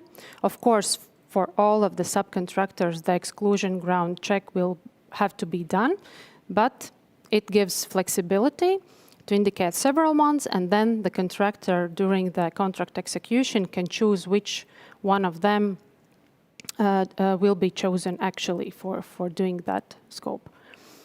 Here I want to mention also one aspect. This was touched upon also in my presentation in previous webinar, that currently ENE and CCS procurements are organized according to previous Latvian public procurement law. So it means the requirements on the exclusion ground check for the subcontractors is according to previous version of public procurement law. So this means that the subcontractors which will be indicated in ENE or CCS procurement phase will be checked according to previous Latvian public procurement law. It means it will be checked against the exclusion grounds only the subcontractors which scope is 10% or more from the total contract price. And the second aspect, of course, is that it is allowed to attract new subcontractors during the contract execution.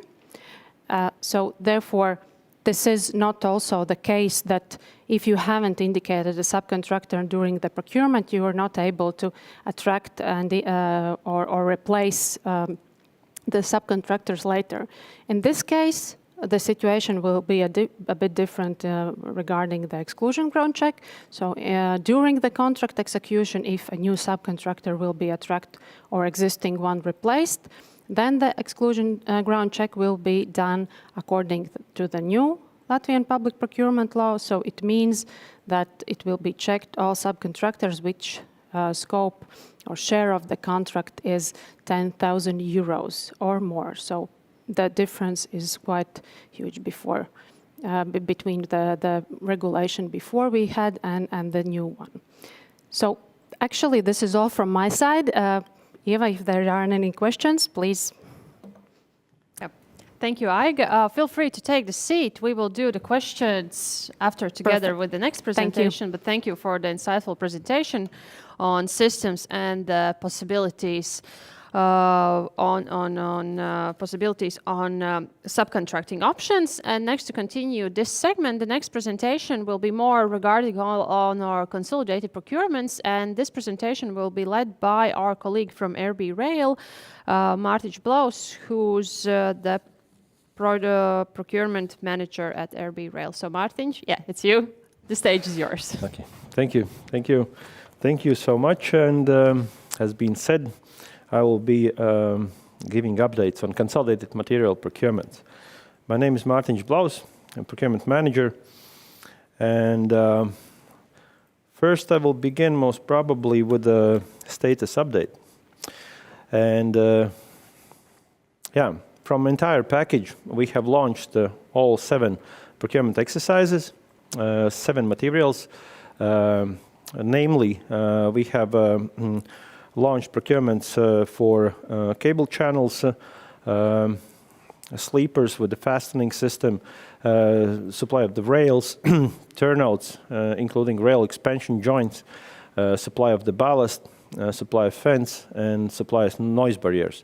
So as you see, it's quite a list, and the volumes as well on this slide you see are quite extensive and not usual. I must say, I perceive this as not usual for local market.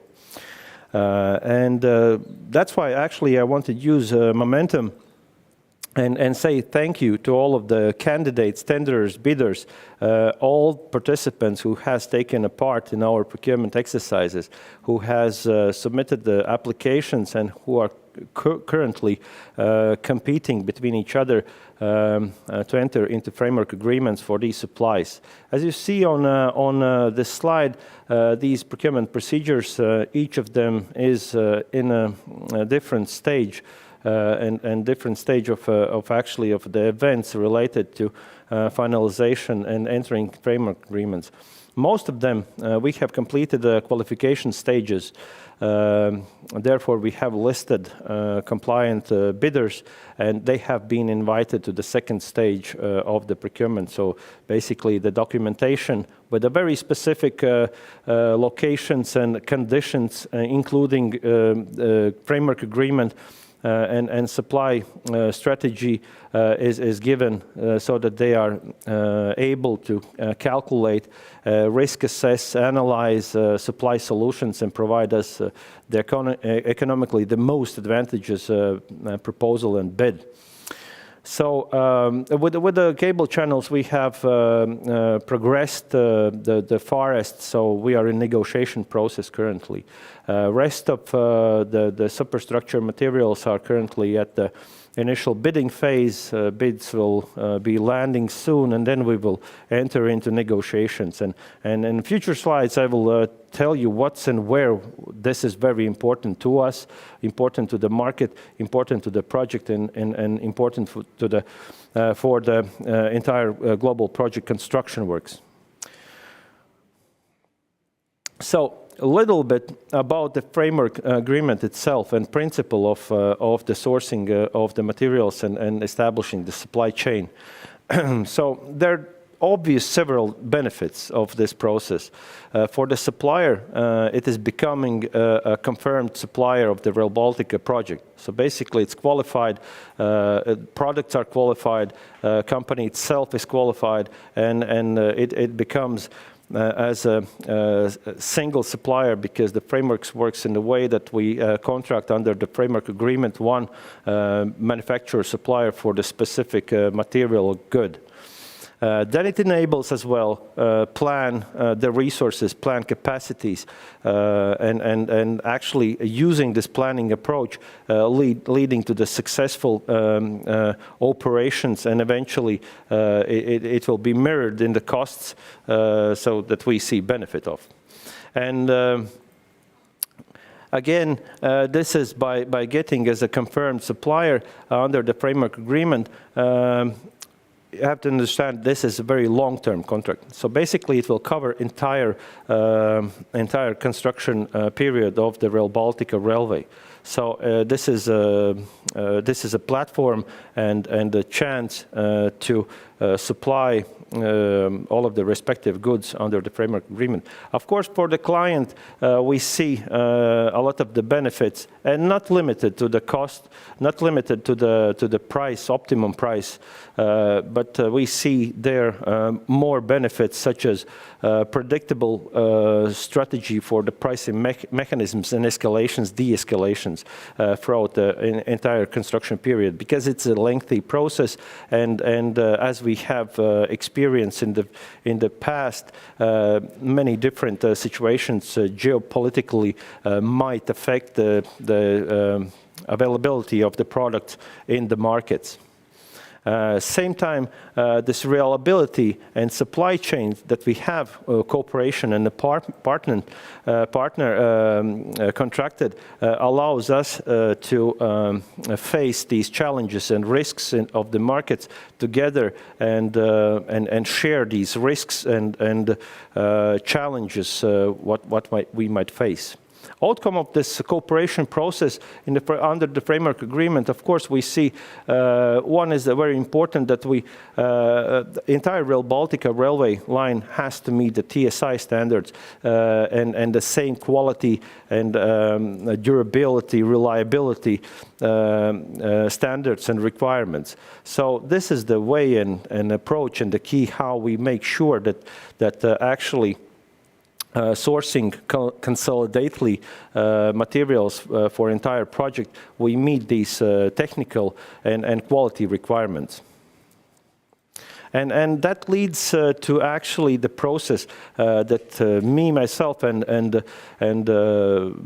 very talented team of the experts in Procurement Commission is actually working on currently with the consolidation of the supply. So we have these three phases, as we call them. Currently, we are in the procurement phase where procurements are running, and very important moment of the procurement that we now are exercising is the negotiations. Negotiations are meant that we can align with the manufacturers and producers and suppliers. We can align on a very critical conditions of the framework agreement. So basically establish the partnership and cooperation where we can share the risks, we can foresee the situations which we'll have to tackle and mitigate, and we can understand who's and where is liable for any challenge or circumstance which might occur at the time. After successful procurement phase, we enter into framework agreements, what I explained in previous slide, where this flexibility is very important since we have very long-term framework agreements established. So indexation of the prices is one of the main topics that's been as well addressed by the market, and we realize in our organization that this is something that we need to and we want to resolve so that contracts are not in favor or not subject to huge risks of termination, or we don't want to put the manufacturer in a situation that they have put a lot of on the risk margins, then the price becomes uncompetitive, and same time we are losing on the some risks which might not occur eventually. So this is our approach we're selecting, and these companies who are already participating in these procurements are seeing the approach that we are providing. After successful signing of the framework agreements and finalizing the negotiations, we enter into the phase where we have contracted manufacturer. I say manufacturer / supplier. There's different cases we have in ongoing tenders, and this is where actually we work. We begin immediately, and we don't begin with the supplies already. We begin with the cooperation, establishing relationship, planning. We're learning from each other what can happen and how can actually more successfully and efficiently organize logistics. And providing the information and visiting sites and testing the supply chain eventually, and using the tools for supply and logistics. As you see, the delivery area for the materials is quite extensive. These are 800 kilometers across 3 Baltic countries. Therefore, we have established main locations for the delivery of the respective goods. These are 2 infrastructure maintenance facility areas which we will transfer in the construction process as a material basis in each of the Baltic countries. But not limited to this, because since we don't have yet mainline construction companies contracted, and their approaches between the countries might a little differ, therefore we have as well foreseen the flexibility under our framework agreements, where can we actually as well choose the alternative locations for the supply. So this is what will take place, these challenges and under the after designing the framework agreement, where we'll have to establish these supply chains actually according to situation, according to phasing of the construction works and the stages it will take place. And this is eventually as well benefit of the framework agreement that we see. And if we look more closely to the infrastructure maintenance facility area, which is meant to be as a construction base during the construction works, we look at these areas as a possibility to, before even the construction works takes place, to use this area as a stockpile. To ensure the material availability for the construction company, so that we don't delay the construction works, and the processes can be carried out as soon as we have contractors onboarded. And therefore, to make sure that we have availability of the materials, there will be several tools used for the planning and ordering. And this is as well the process before actual supplies are happening, where we have this cooperation with the manufacturers and suppliers. So time before, right after frameworks signatures, we will use to learn and test the systems for ordering. And one of the key items of the ordering system is a rolling forecast. And this is as well a tool to provide the ability to the manufacturers to plan their capacities, raw materials, and examine logistic chains, suppliers, and all realm what is required to deliver materials at the site, and the means of transportation, of course, which would be more efficient and same time will provide the best result. And the key for that is rolling forecast. And rolling forecast is the thing actually where after the framework agreement is signed, all the setup is made, we provide the figures and quantities and volumes which are required as per work execution plans, which we will receive from the construction company when they will be contracted, and they will establish the schedules of the construction work. So basically this all information works in collaboration together, where we can provide, and there are several conditions related to forecasting system. So when we issue 12 months rolling forecast, we give not only limited to these 12 months, we as well provide information on the next year. That would enable manufacturers to ensure the capacities and raw materials for production.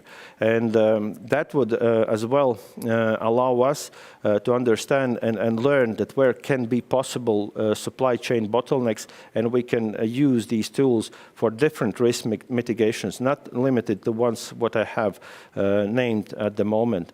And this happens throughout all entire construction process, and within each forecasting process into the 12 years when it's given, we organize supplies based on purchase orders. So after rolling forecast is provided, year is kicked off, and we actually, for the period of the next months or according to work execution plans, where the materials are necessary and how much, we place POs. Same time ensuring that we have a stockpile availability to manage the risks of insufficiency of the materials in case, and different such as conditions. So more or less, this is about the approach and principles of the framework agreements for the supply of the consolidated materials. And then, of course, as you saw in previous slides, there are several steps and stages how materials get into site and are installed by the construction contractor. Therefore, since all of the material categories currently which were established, such as under the consolidated procurements, has been launched, it doesn't mean that there are no possibilities to still take a part in this supply chain process. As you saw, the volumes are huge. Area of the delivery and supply is quite extensive and covering 800 kilometers across 3 Baltic states. So I have listed a couple of, and not limited to, not exhaustive list, items where the local companies, local suppliers can chip in. Information related to the companies which has applied for our supply materials is available in Rail Baltica webpage, and you will find these lists. In case you in case you have issues, you can always drop an email to the procurement at railbaltica.org, and the information will be provided. Yeah, this is more or less about the framework agreements, and thank you for listening, and hope to see you in our procurements. Thank you, Martin. Truly insightful presentation. Would like you to sit down next to Aiga. As we have received some questions, so I will also join them. We will have a quick Q&A session to answer all your, well, not all, sorry, but the majority of your questions. Also starting with Aiga, we probably discussed this in presentation, but we received still the question. Can you please comment on how far is the electrification procurement currently? Second stage of approaching the second stage of the procurement. We are preparing the documents to issue the second stage. The plan is to have it launched by end of April, beginning of May.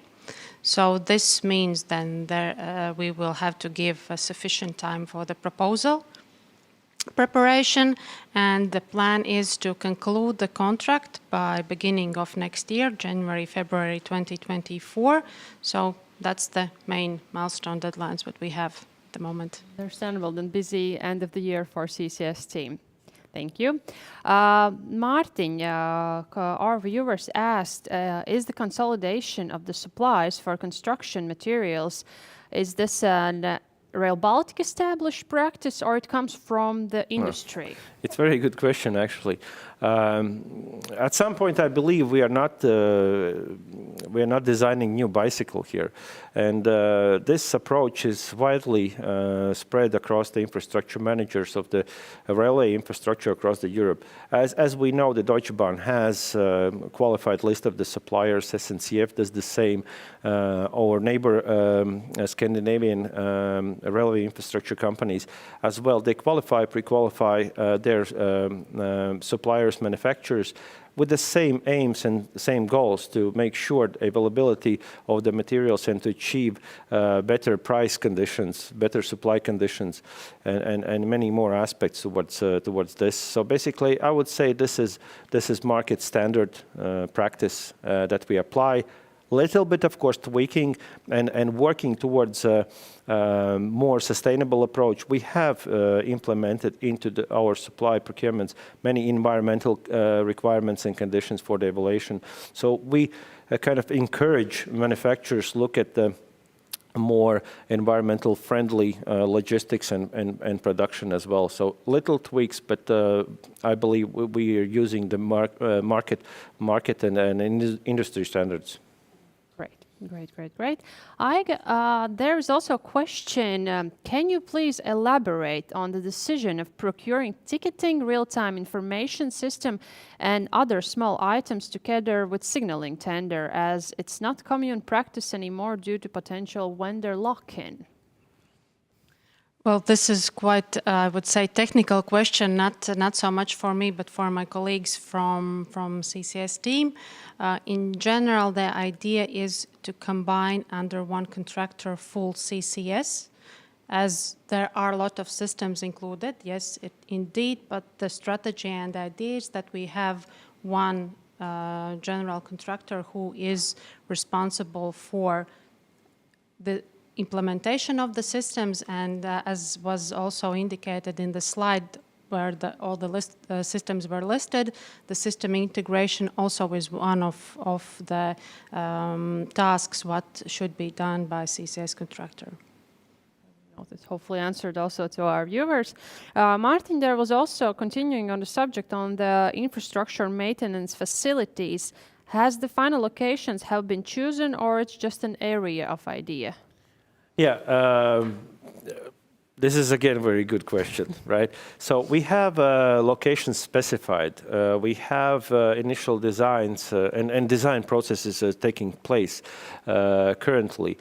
So we are sure of more than half of the locations exactly, but there might be some changes throughout the design process, and not only because material bases, actually these are subject to specific construction requirements, which includes as well environmental impact assessment, and it depends as well on the area of where could be the location. If it's urban area, then most probably we'll have to shift some places and move it a little bit. But if we look from the supply perspective, then these will not be such a huge changes that would impact on the price if we move it 1 kilometer one or another way. Because more important is the access to the storage area, transportation means which can access, and these are more important questions, I believe. But if under this question is more detail and substance required, then I would encourage to contact us through the procurement at railbaltica.org, and we'll try to find the answer. Great. And then just maybe also continuing, one of the viewers wanted to know how all the consolidated materials such as sleepers, ballast, what is the plan for them to be transported? Is there some kind of logical aspect you can share on this? I like our viewers today, the questions, because this is something most probably I didn't touch upon in my presentation, but it's really important. There is no limitations to transportation means, but as a project that we consider as well as ourselves as a green project, therefore we would appreciate if the transportation means would be more environmental friendly, and by that most probably we're looking at the railway transportation and other means you can find that would reduce the carbon footprint, basically. But it's not mandatory, it's not limited to. Those ones participate in procurements, they see the evaluation methodology where it leads to, but if you would be engaged into the supply process as a subcontractor, and you may do and approach the companies which are participating, I would encourage you to propose the means more environmental friendly. Great. Thank you for the answer. I got fairly technical question, but hopefully you can share some answer. There was a question, has Rail Baltica procured an expert service for the position and supply of the management and control of electromagnetic compatibility and exposure to electromagnetic fields from traction and non-traction HV power supply? I hopefully didn't butcher the words. So, great technical question for me. I will have to level up to some engineer. But okay, I will not go in detail, but in general, so two parts what could be as a response to this question. First of all, we have an engineer in place. So we have concluded the contract with a consortium who is providing us the consultancy services in the preparatory phase for ENE, and also will be a FIDIC engineer during the construction phase. So therefore, partly this is in their scope. As well, it will be a part in higher detailization, also a scope for the contractor. So there are no separate services for that. This is something that is included both in an engineer already concluded agreement and the contract what we will have with the contractor further. Great, excellent, and thank you for answering this technical question. And then there was one more question from suppliers coming in on the subcontracting options. And the question was, is it possible in the midst to change the subcontractor partner? Yeah, this is what I tried to explain in my last slide, maybe not so successful, but okay, I will try once again. In the tender phase, you cannot change. So if you have proposed in your proposal list of the subcontractors, they stay there as it is. When you conclude the contractor, you're the winner of the procurement, then yes, you can change. There are several, preconditions. So if the subcontractor was used as an entity on which capabilities you were relying when you were submitting your proposal, there was, for example, some qualification criteria for which you use that particular subcontractor, so you comply with that qualification criteria. So in this specific case, if you are changing that subcontractor during the contract already, then you have to propose a subcontractor which fully complies with the same qualification criteria. So we will check and we will ask for the evidences that the change of the subcontractor doesn't change actually the quality or the qualification what was requested at the beginning. Noted, and hopefully the viewer also got their answer on this possibility. And then the last question, I don't know if it's Aiga or Martin, but there was one specific question. Could you please provide more information for the grounds asking each of the consortium members to comply, for instance, with ISO or other requirements? Well, it's a broad question. It's most probably it's related to one specific procurement. I can cover about the consolidated materials, of course. If their requirement, and there is always a reason for the requirement. It's not just being qualified as an ISO. When we establish these qualification requirements and we apply, we looked at the consortium and ISO provides some certainty that the management procedures in the organization are well established and therefore these companies, when we are speaking about consortium, there is no ISO related to the consortium, which is just a partnership established for the reason of one procurement. Therefore, it's really important that these companies, these partners and their internal management systems, how they operate, can work together well and provide the results. This is most probably portion of the answer that we can provide why consortium members are everybody's supposed to have the ISOs related to most probably management systems. 9001 most probably the question refers to. So along those lines, I can tell. But if that's subject to one or another specific procurement exercise, then I would as well invite to ask the question, and we could provide answer. Yeah. Okay, excellent. Yeah. That was something to add, maybe, or. What I can add, it's not only always ISO what we are asking. We are asking also if the company has equivalent standard or they have established in their company a management system which is compliant with the ISO standard. So it's not always ISO and nothing else. So we are trying to be flexible enough to get to the idea what Martin explained, that all members of the partnership has the same level of standard in their management system. It's really good, Aiga, that you mentioned this, because yes, if you look at the qualification requirements and you see them challenging, first of all, you question. First of all, you ask contracting authority. Don't take them for granted. There are always alternatives and equivalents and ways, because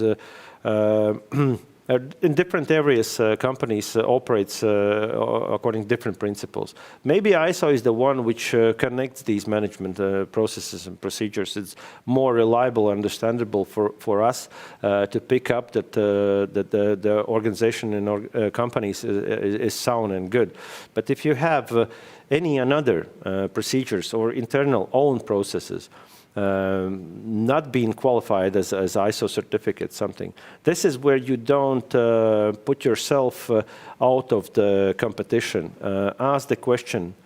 It could be the case that your management system actually meets the same requirements, and this is simple to prove. And many our suppliers has already gone through these procedures and proven that it doesn't mean that the one brand of the management systems is compliant. Excellent. Thank you. No more questions from the viewers, but thank you truly for both of the presentations and the answers shared. Hopefully also our viewers found it valuable at this point. So thank you. Thank you for having us. Thank you.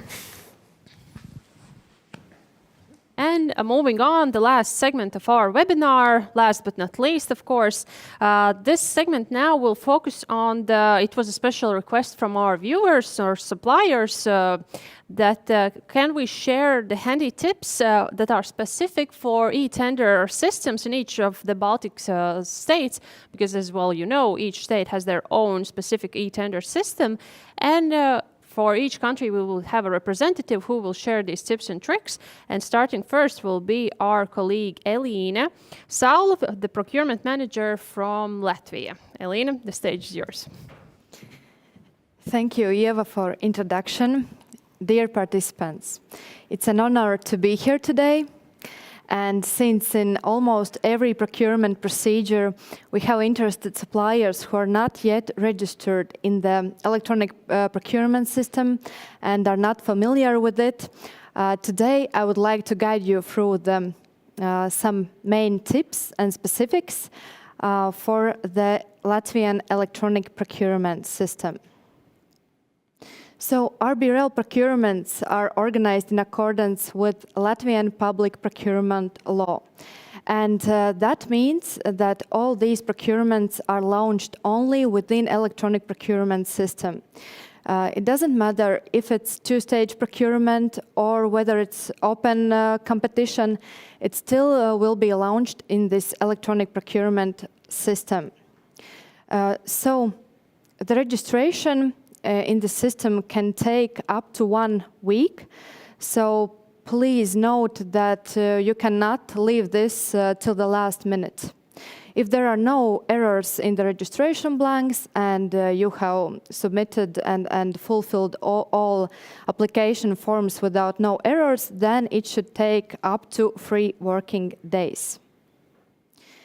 So there are different functionalities which are for registered and non-registered users. For example, if you are not a registered user, actually only thing that can be provided by the system is publicly available data on the published procurements, or for example, market research templates. So you will see, of course, all the published information, but you will not be able to request the questions through the system. Also, for the registered users, there is a possibility to list this particular procurement as your favorite one and therefore receive all the updates on this procurement in your email. So you can save your time, not go in this webpage and check each day what is new to this procurement. Of course, all the evaluation procedures, submission process, and also communication with the procurement commission is happening there. You will see in our regulations that for non-registered users, we are providing also an option to submit the questions through the email mentioned in the regulations, but this is only till the submission process.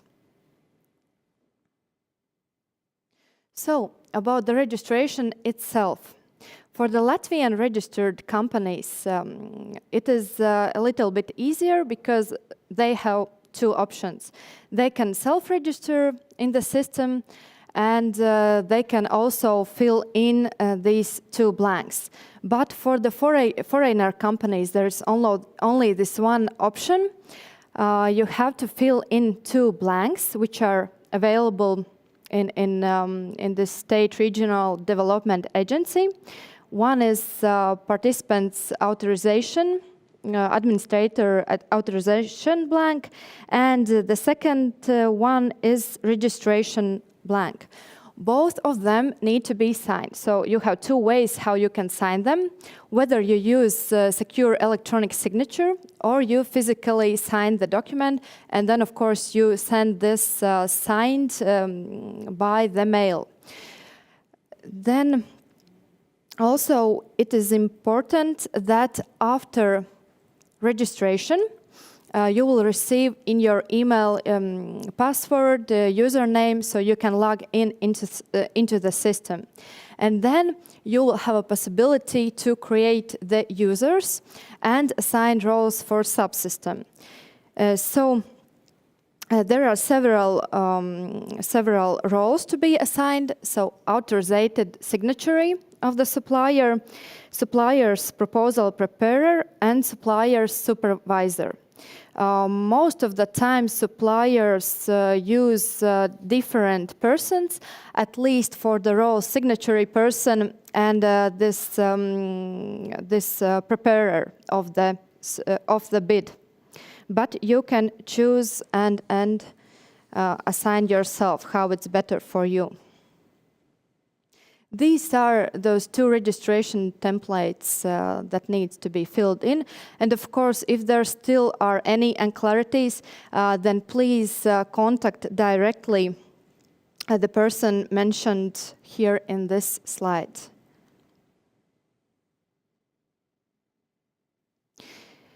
About the preparation of the proposal or application.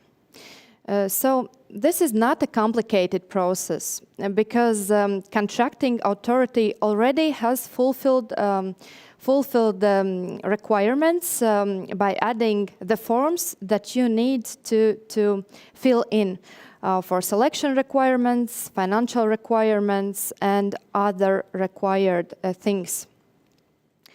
What will help you is also please note that procurement may be announced into the lots, or you can apply for whole subject matter. So if you are applying for several lots, please do submit those documents for each of the separate lots. Don't just put all the documentation into the lots and then leave the other ones blank, because it will not work. Procurement Commission is assessing each of the lots separately. About the signing of the proposal, of course, it can be done only by a user who has been assigned this role. And also, in case you are applying as a partnership, there needs to be documentation where it is stated that all of the partnership members are actually delegating these rights to the one supplier who can sign this proposal on behalf of all participants. This is really, really important. And for example, if the person signing the proposal or application is acting on behalf of power of attorney or any other kind of document, this also should be then accompanied in the proposal form. About the questions and answers. So I would say that right of the supplier to ask questions is not only beneficial for the supplier, but also for the contracting authority. Because from the asked questions, contracting authority can better understand whether the requirements can be fulfilled, whether we can already see that there will be some difficulties with the requirements. Also, there is a possibility to propose amendments if supplier sees that something will not work out, and then Procurement Commission will assess such request on case-by-case basis, and of course implement if it's justified reasoning, and if contracting authority sees that these changes would be beneficial for whole market participants, not only for this one supplier who has requested to make these changes.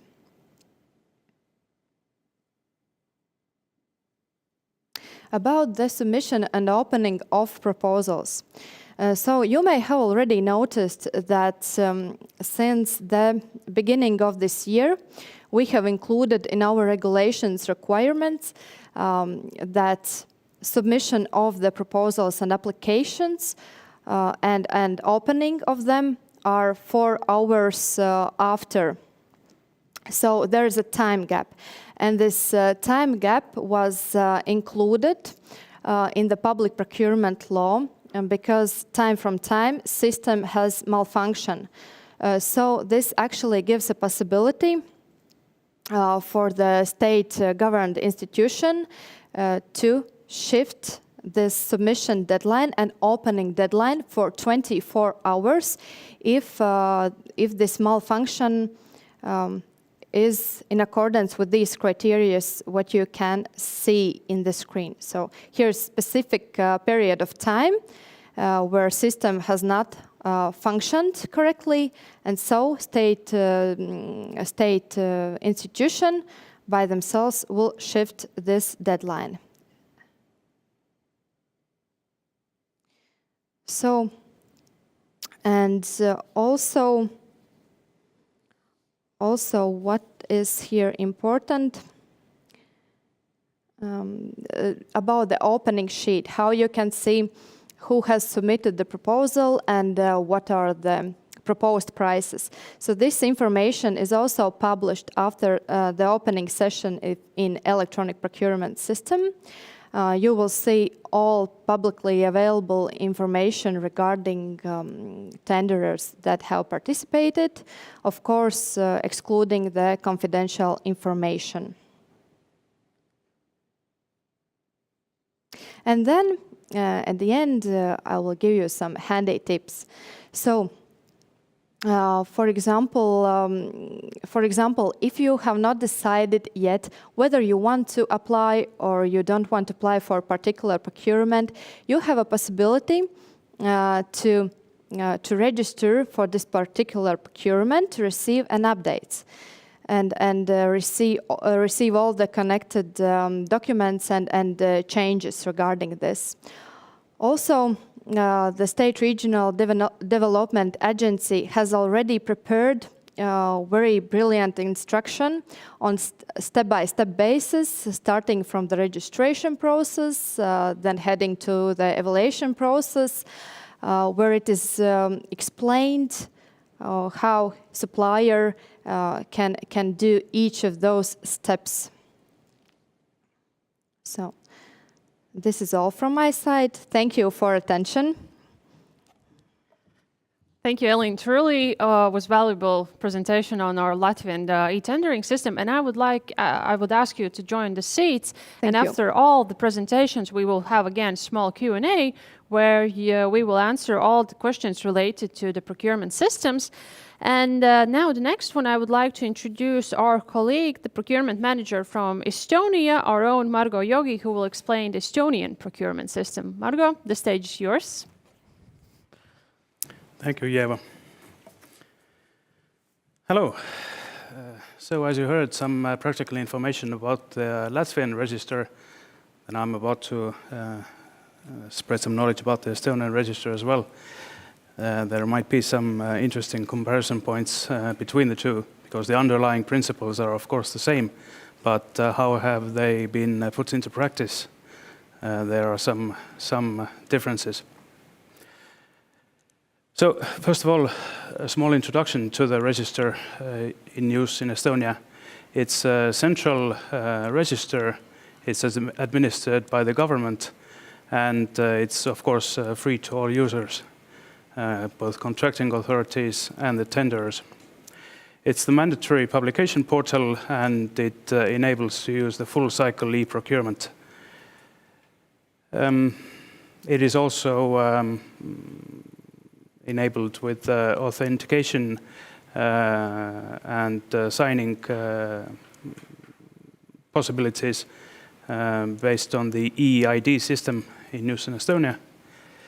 And it's open to all contracting authorities, be they from the public sector, the utilities sector, or grant recipients as well.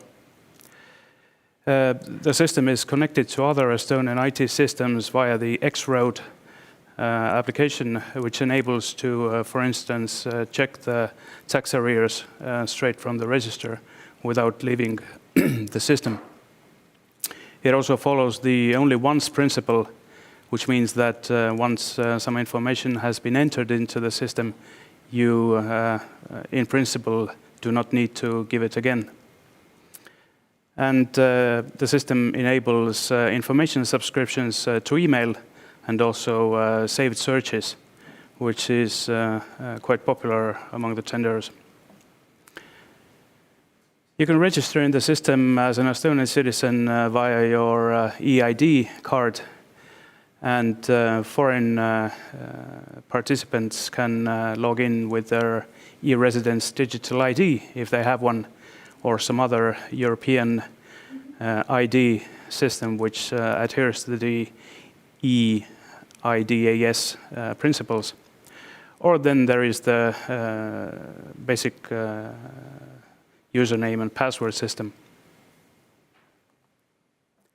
And the important point here is that when you register a company to the procurement register, then you become the main user, and you can later then add other users to the system under that specific company. Questions and answers. This is one of the biggest uses of the system. It enables the tenders to ask the contracting authority questions before submitting their tenders. This is done via the information exchange worksheet, as you can see on the left there. And anytime your question is answered, or any question for that matter, you will receive a notification on your email, which is very handy. And this is also the same worksheet where a contracting authority can turn to the tender and ask for additional information regarding its participation. And it's also useful to register your interest with a certain procurement even before you are certain whether you take part in it or not, because that way you will be also notified of the new questions and answers that other tenders might have asked the contracting authority. Tender submission, it's basically as simple as it can be. There are multiple worksheets you need to go through. The first one is general information, which is already fulfilled for you, keeping in mind the only once principle. Then you can also add joint tenders there and any subcontractors if you already know you have any. ESPD version 202 is also integrated into the Estonian procurement register, and this enables the tender to give its self-declarations in the system. This is done on the worksheet grounds for exclusions and selection criteria. And of course, any questions related to tender suitability criteria can be answered on the next worksheet. And this enables also to upload any documents that you might need to prove your criteria. And then, of course, award criteria is the last worksheet where you can input the price and other criteria which are used to award the contract. If there are any additional documents you wish to add to your tender, or if you haven't found any good place for them up to now, then there is also the worksheet called Documents to include miscellaneous documents. And after all this is done, you should have 4 green ticks, which means that the tender is ready to be submitted. Signing the tender can also be done in the system, although the Estonian Public Procurement Act does not require the tender to be signed. The tender can be signed electronically, but if it's not possible, then the tender can still be submitted. As a practical side note, please check whether the contracting authority requires a separate paper version of the signed documents if you are unable to sign the documents digitally, and whether PDF scans or signed papers are accepted. And also please note when these paper copies need to be submitted, because usually it is the same time as the tender submission deadline, so you need to take that into account so that the delivery makes it on time. Opening of the tenders, well, it used to be done in a manner of a large meeting with minutes being taken. This is all in the past now, because in the register you can simply see the tenders if you are participating in that procurement. Or if you are not, then after the submission deadline has passed, basically everyone can see who is participating in that tender. The prices and other award criteria are only made available to those participating in the tender. And this information is opened minimally 1 hour after the submission deadline. As you heard previously, in Latvia, the deadline is 4 hours. In Estonia, this has been set to 1 hour. Evaluation stage, it's usually carried out in the register because there is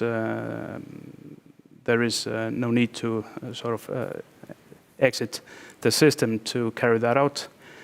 Any clarifications which might be required from the tenderer are also asked in this stage and also via the register. And as mentioned, the tenderer receives an email notification anytime these queries are made. The exclusion grounds for Estonian participants can mostly be checked via the register itself. As said, it is connected via the X-road layer, but for other participants from foreign countries, some additional documents might be needed to be submitted. And whenever a contracting authority asks you to submit these additional documents, please don't hesitate to ask for an extension on that deadline should you need more time to get these documents. The contracting authorities are usually very understanding in this sense.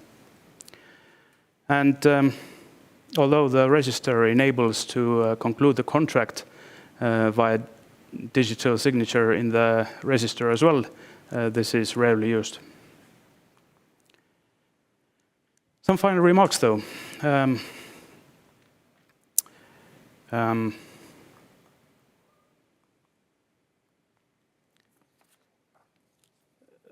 Make sure that you familiarize yourself with the documentation needed, and also make sure to ask clarifications whenever you see that some points are not totally clear.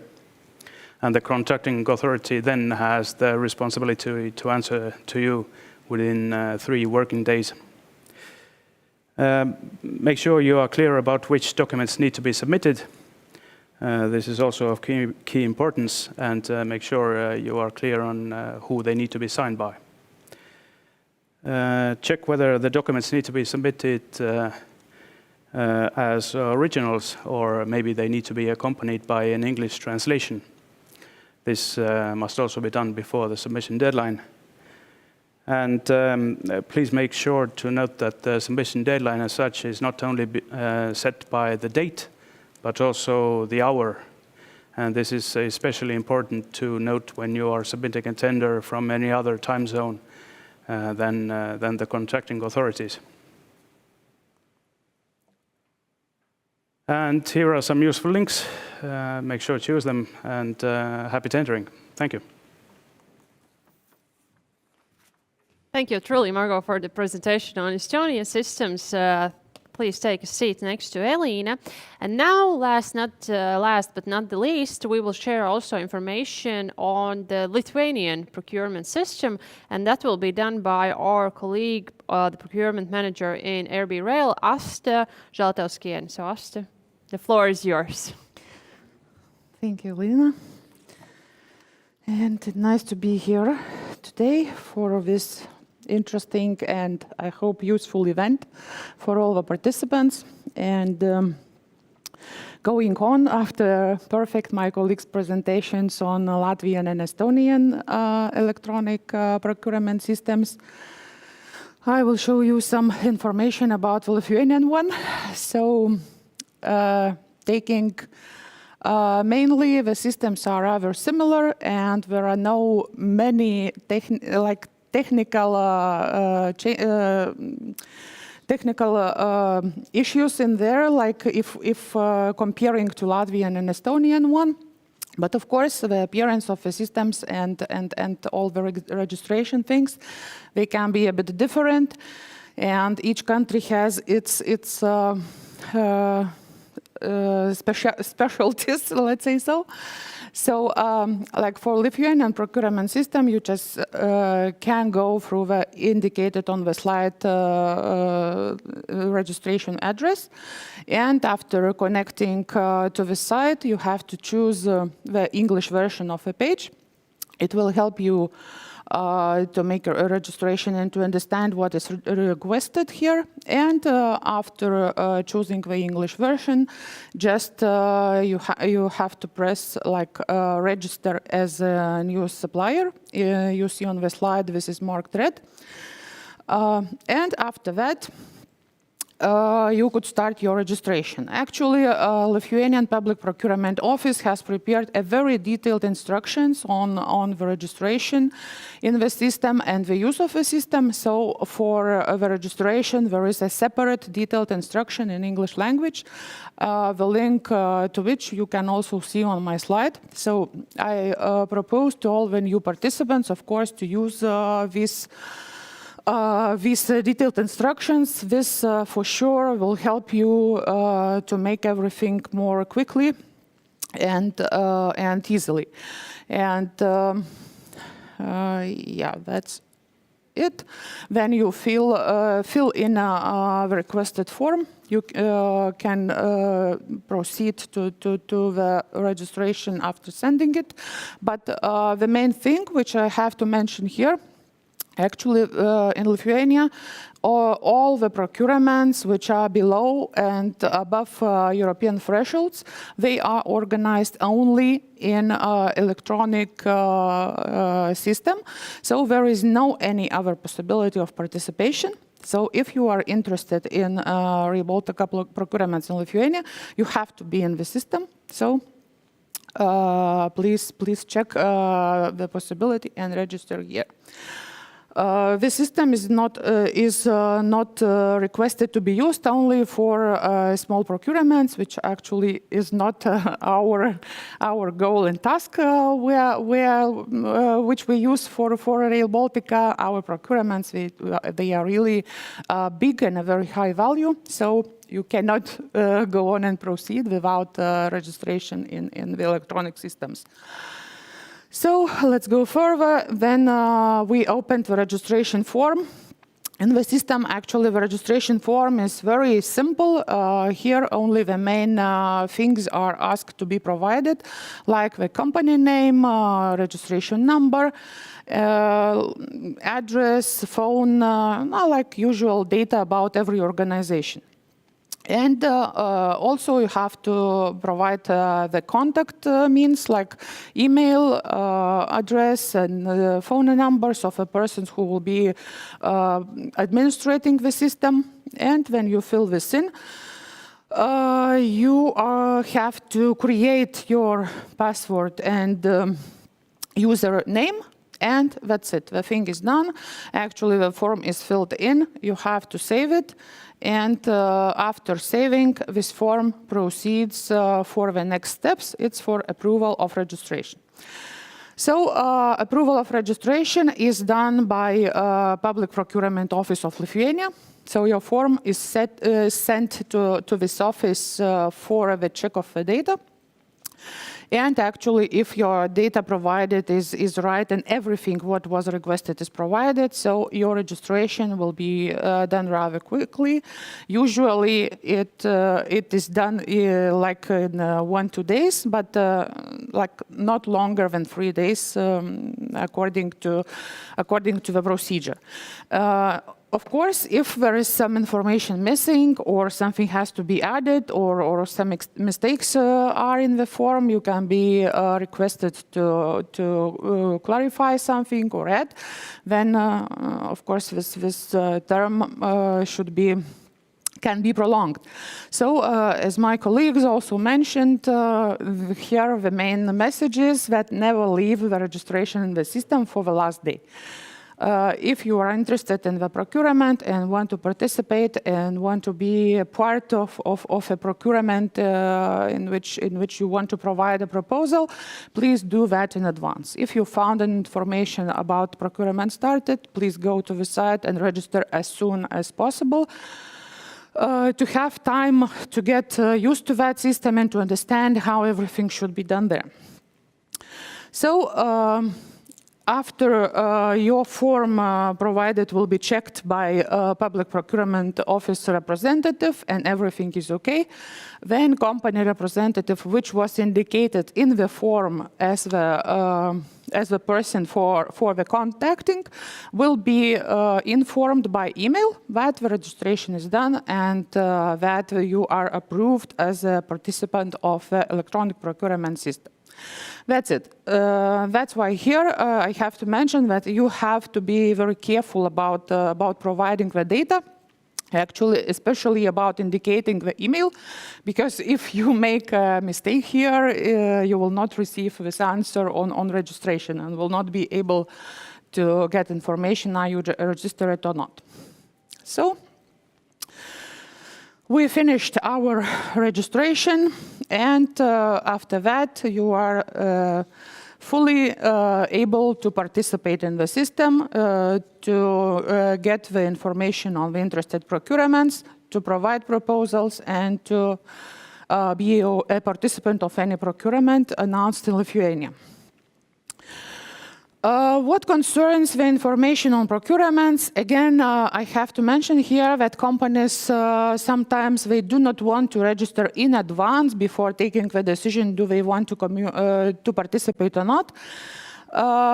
So there is a possibility to get the information on the procurements absolutely on all of them in the electronic system also. And this information you will find without any registration. This system is called Central Public Procurement Portal.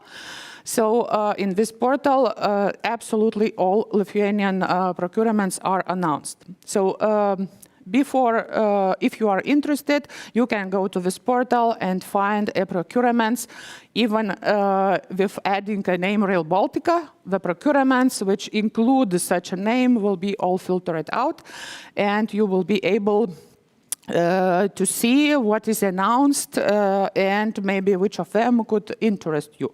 And after that, you can take a decision to register or not. So, after let's say, checking the system, if you are interested, the next step, go and register and become a participant of this interesting Rail Baltica event and this really biggest region project. So, one more thing also, which I have to mention, very similar actually to the colleagues' procurement system, we have also the possibility to subscribe for a newsletter in this Central Public Procurement Portal, where you can get you can register for getting some procurements, specific procurements which you are interested in. So again, I suggest to use this opportunity not to miss this information and to get it on time.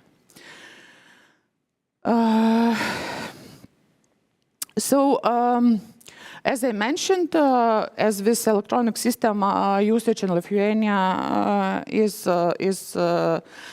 requested by the law, and we cannot somehow otherwise organize this. So any procurement after contract notice is sent for publication, it goes automatically to the Central Public Procurement Portal. So there is no any possibility that you will not find information on any procurement here. Next question is about market consultations. Usually companies are interested also to participate in market consultations organized by the contracting authorities before the procurements. And of course, that is a really very good practice and good thing to do that. And of course, there is also a possibility to do that using Lithuanian electronic procurement systems. So notices on market consultations are announced using the same Central Public Procurement Portal. So there you will find information not only on procurements, but also on market consultations.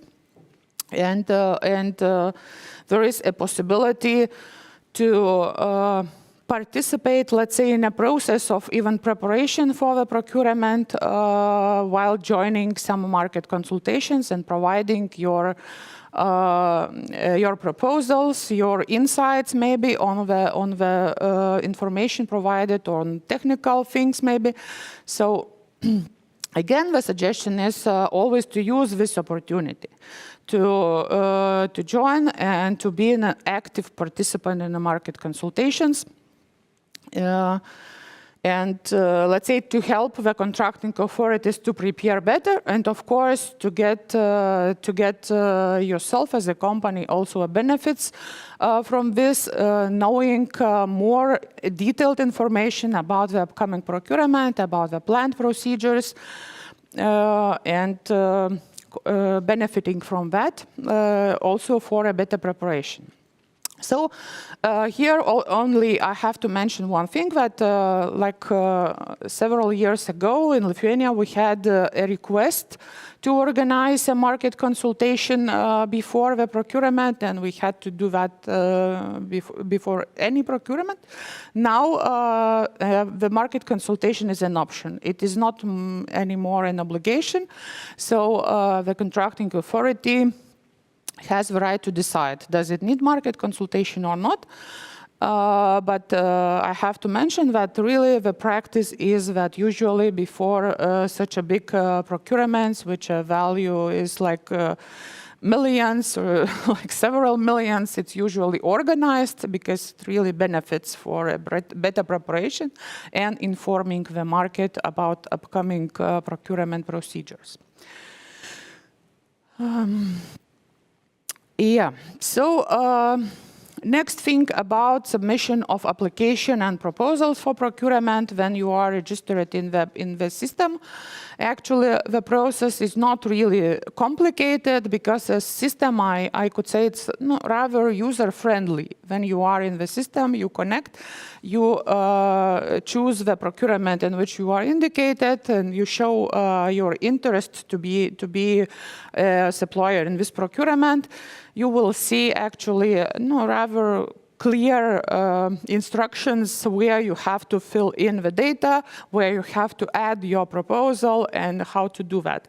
Again, I have to say really we have instructions on this provision of application and proposals. Really very detailed step-by-step instructions prepared by Lithuanian Public Procurement Office. And here on the slide, I've added the link to it.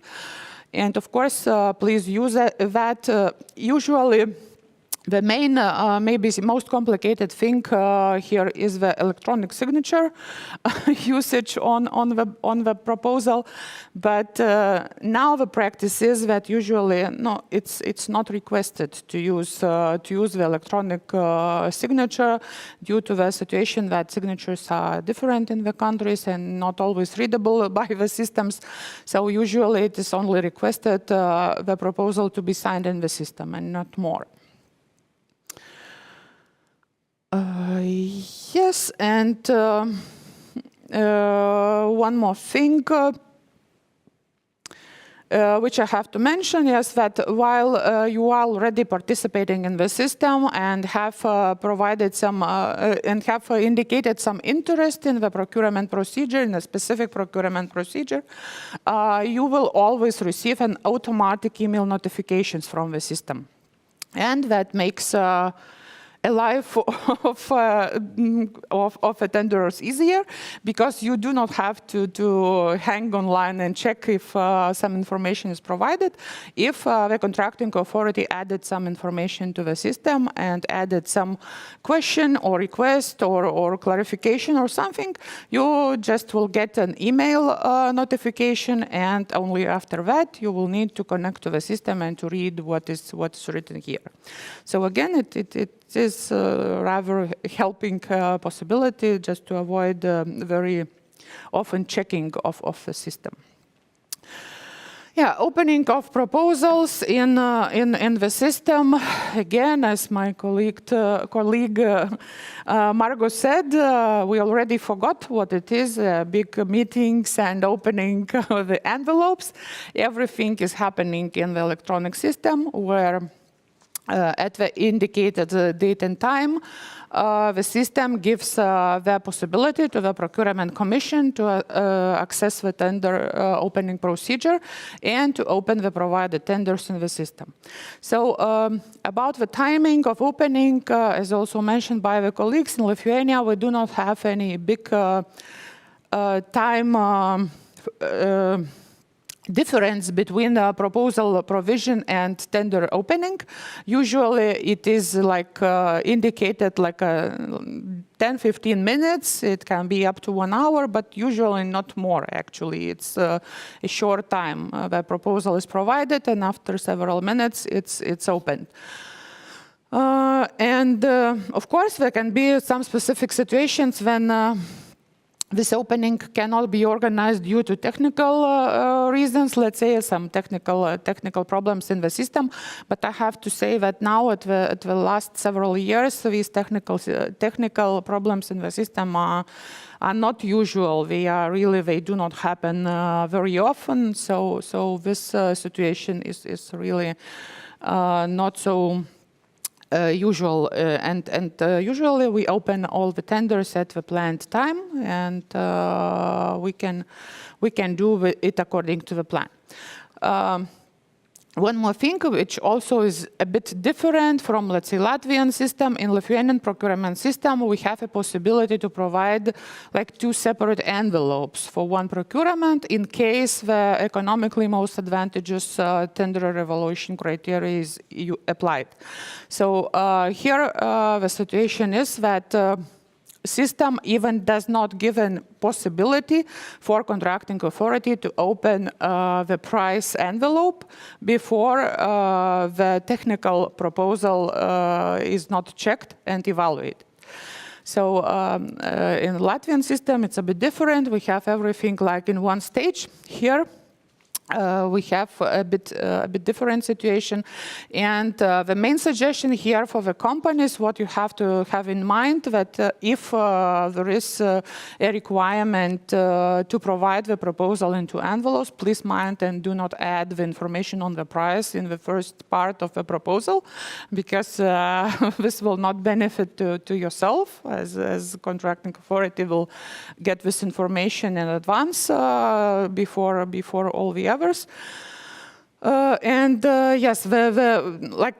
this part on provision of proposal in the regulations have to be needed carefully to be sure that everything is prepared according to requirements. Usually, of course, the contracting authorities, they use the prepared forms for the proposals, so it makes life easier, but just while providing, please mind how you provide it. Is both of the files closed in the system and provided separately, but not in one package. After opening the provided proposal, Commission starts the evaluation of a provided proposals or applications, and here the Commission has a right to ask questions and request for clarifications if there is such a need. And again, I have to mention that all this communication will happen in the electronic procurement system. There is no other possibility to communicate using other means like, I don't know, email or phone calls or something else. The only mean which you can use for communication at the tendering stage, it's electronic procurement system. So through this system, you will receive the question. Through the system, you have provide the answer. Through the system, you have to provide the documents requested, and no other possibilities to get in touch with contracting authority. For finalizing, I will just mention the most common questions from suppliers, actually, which they ask before registering and before taking decision, should we register in the systems or should they be there? So is my provided proposal safe in electronic system and cannot be opened before attendance submission date? So be absolutely aware that there is no any technical possibility to open the provided proposal before tender provision date and tender opening date indicated. There is no absolutely technical possibility to do that. So for sure your proposal is absolutely safe and will not be seen in advance before the indicated date. Then all the other tenders will also be opened. So next question, which also usually is asked about the system and the decisions taken by the contracting authorities is can supplier provide the appeal to public procurement office in Lithuania. There is a rather common practice in many countries that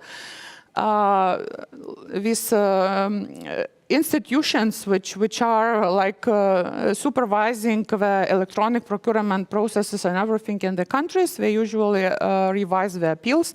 We have such a situation in Latvia, let's say, also where the applicant, where the tenderer can appeal the decisions of a contracting authority to the institution, which is not a court, but before the court. So I have to explain here that in Lithuania we do not have such a possibilities.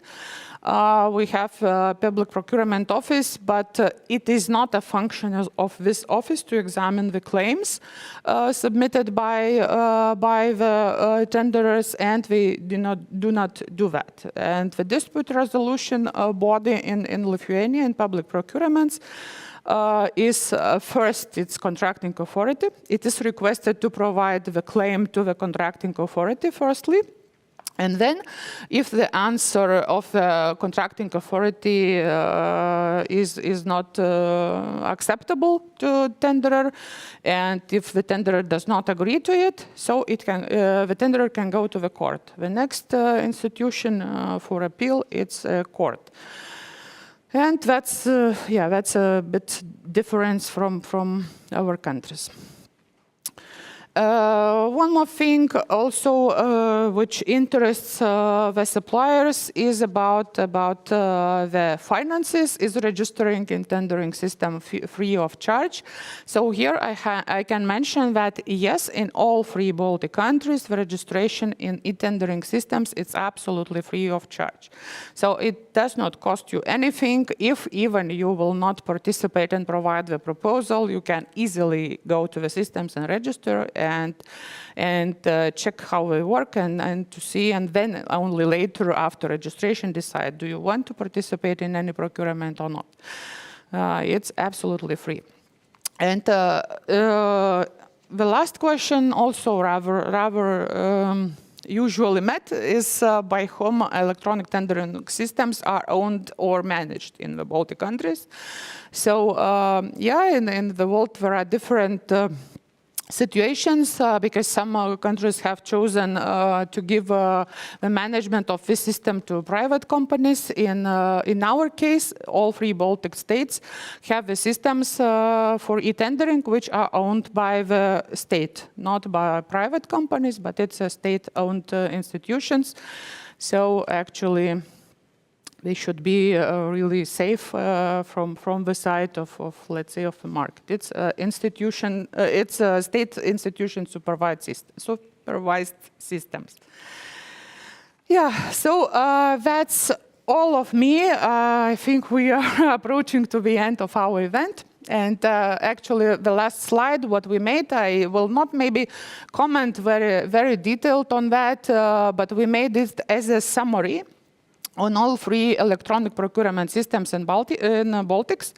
And here you will find the table which includes the main information about the registration, about everything what is connected in participation to these systems, all the links to the systems, to instructions, and the differences in the countries. So I think that this information would be helpful in the future.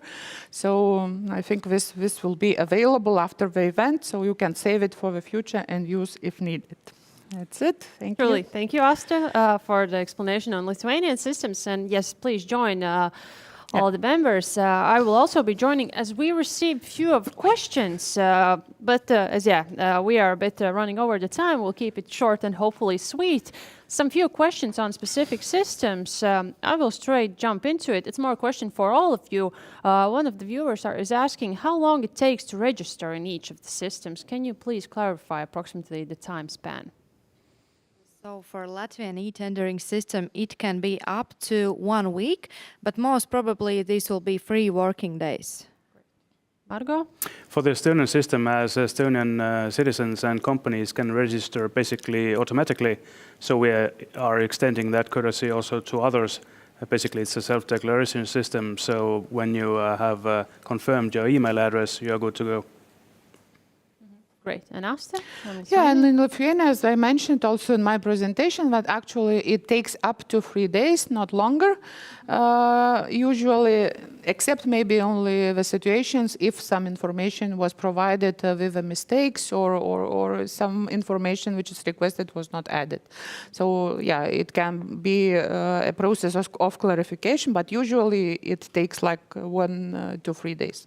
Great. So now our viewers are informed that not so long process, but still please reserve some time.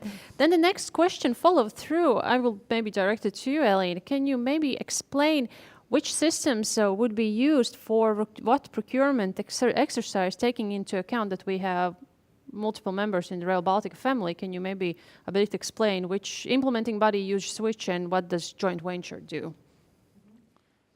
I understand the question is still about the system, yes, of course, where the procurement will be launched. So for all Latvian procurements, so EDL, RB Rail, it will be electronic procurement system, which is owned and governed and operated by the state regional development agencies. So this will be the same system. All of the procurements will be launched there. So it is really significant that suppliers acknowledge this soon registration, because we have had actually several situations where the supplier leaves this registration to the last day and then something happens or time is not enough, and unfortunately we cannot do at that point nothing to help. You want to comment? And then colleagues Margo on Estonia. Yes, and the Estonian procurements are, as can be seen from the comparison table, are launched in the Estonian system. The implementing body is Rail Baltica Estonia, and also the Estonian Transport Administration is doing some tenders.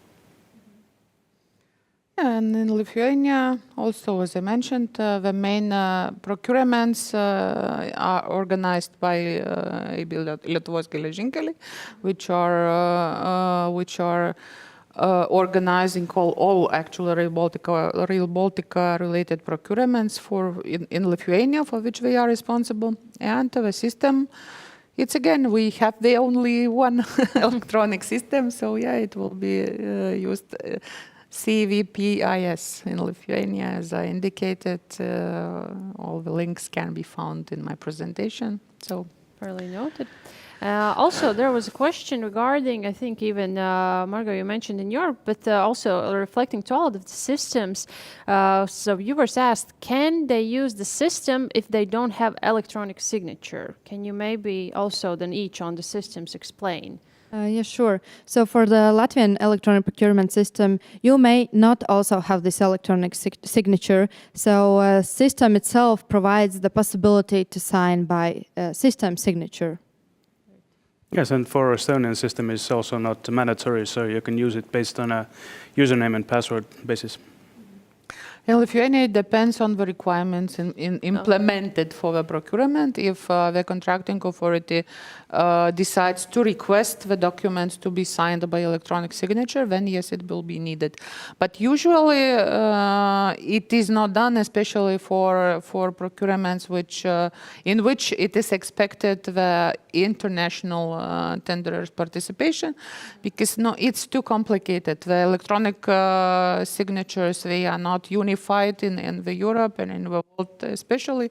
So usually it is enough to use the system signature. But maybe I will like to jump in and add to this. Please also check the regulations, because one thing is system, the signature, but the other thing, for example, if you have signatory documents or power of attorney, you have to need to have the signature. Yeah. But it's talking about internal documents of the organization which they provide, because you cannot provide the document which is not signed actually. So usually, of course, it can be a copy, a hard copy with a physical signature. After that, Procurement Commission can ask for already approved document, but easier, of course, it's electronic signature and electronic documents to be provided. Noted. Thank you for those answers. And one more question. I do believe all of you stated that these systems are state-owned systems, but there was still a question. Can you explain a bit and share, is there any helpline for the systems and where the potential suppliers can reach out? Well, starting from you, Asta. Yeah, there is actually, yes, in Lithuanian Public Procurement Office website, which is available also in English language. You can find all the contacts for Lithuanian Public Procurement Office, where you can call and ask for their help, for instructions, for technical help to do something in the system if it is not clear. And as I mentioned, actually, what I really like very much, very, very detailed step-by-step instructions are prepared actually for the newcomers, for the registration in the system, and for providing proposal in the system and all the things. So I think in most cases these instructions could help, but if not, of course, there is a phone. If there are emails where you can write or call and ask for the help from Public Procurement Office, which is the owner and supervisor of the system. Noted Lithuania. Continuing Estonia. The Estonian Ministry of Finance has also organized a helpline regarding the technical matters. It's operating during the usual business hours, and for any other questions, there are always the email possibilities, and of course the very detailed guidelines.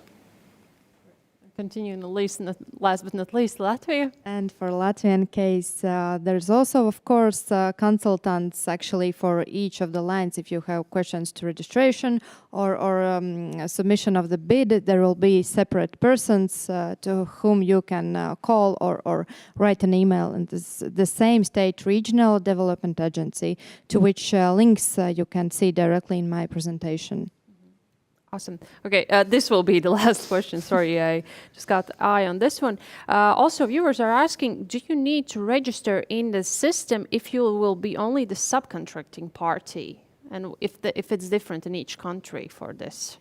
I can comment for Latvia. No need to register if you're a subcontractor or if you are a person on whose capabilities the tender relies, because all the submission process is done by this one delegated person who is then submitting the bid and preparing. No need, yeah. I hope I'm not lying, but it's similar in Estonia. Yeah, I'm not lying for sure, but it's the same in Lithuania. Yeah, really, you do not have to register in the system if you are just a subcontractor or a person on whom the company applying relies, because this one who is providing the proposal or application, this only company have to register. Others, they are just mentioned in the proposal, and that's it. You do not have to be a part of the system. And to add, just in case you are applying as a partnership, there is also no need to register for each of the members. You can just delegate one member. Yeah. So the meaning then the main party will be the one that is responsible to inform the etc. partners on the outcome. Yes, exactly, as per the agreement and how this agreement is concluded. Awesome. Thank you. That was the question. That was all questions. So thank you for the presentations. Thank you for answering the questions. And that will be it for this segment. Thank you. Thank you.